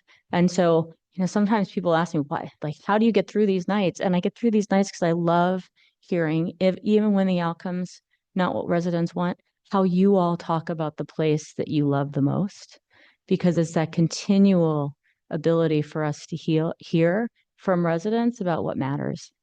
And it looks like the outcome's not what you'd hoped it would be, but I'll tell you, we're taking away things from tonight. I've taken away a list of things that our team needs to address as we move forward. And I thank you for being here, for the time that you've put into this, the suggestions that you've brought, and all the care that you have for your little special nook of Boise, but for the city in general. Madam Mayor, before you call roll, I would just ask that the reasoned decision reflect the conversation that was had up here on the dais and what's mentioned in the staff report. Thank you. Thanks. Clerk? Halliburton? Yes. Nash? Yes. Stead? Yes. Willett? No. Corliss? No. 3 in favor, 2 opposed, motion carries. Madam Mayor, I move that we adjourn. Second? Second. All in favor? Aye. Aye. We are Aye. adjourned. Thank you. Good night.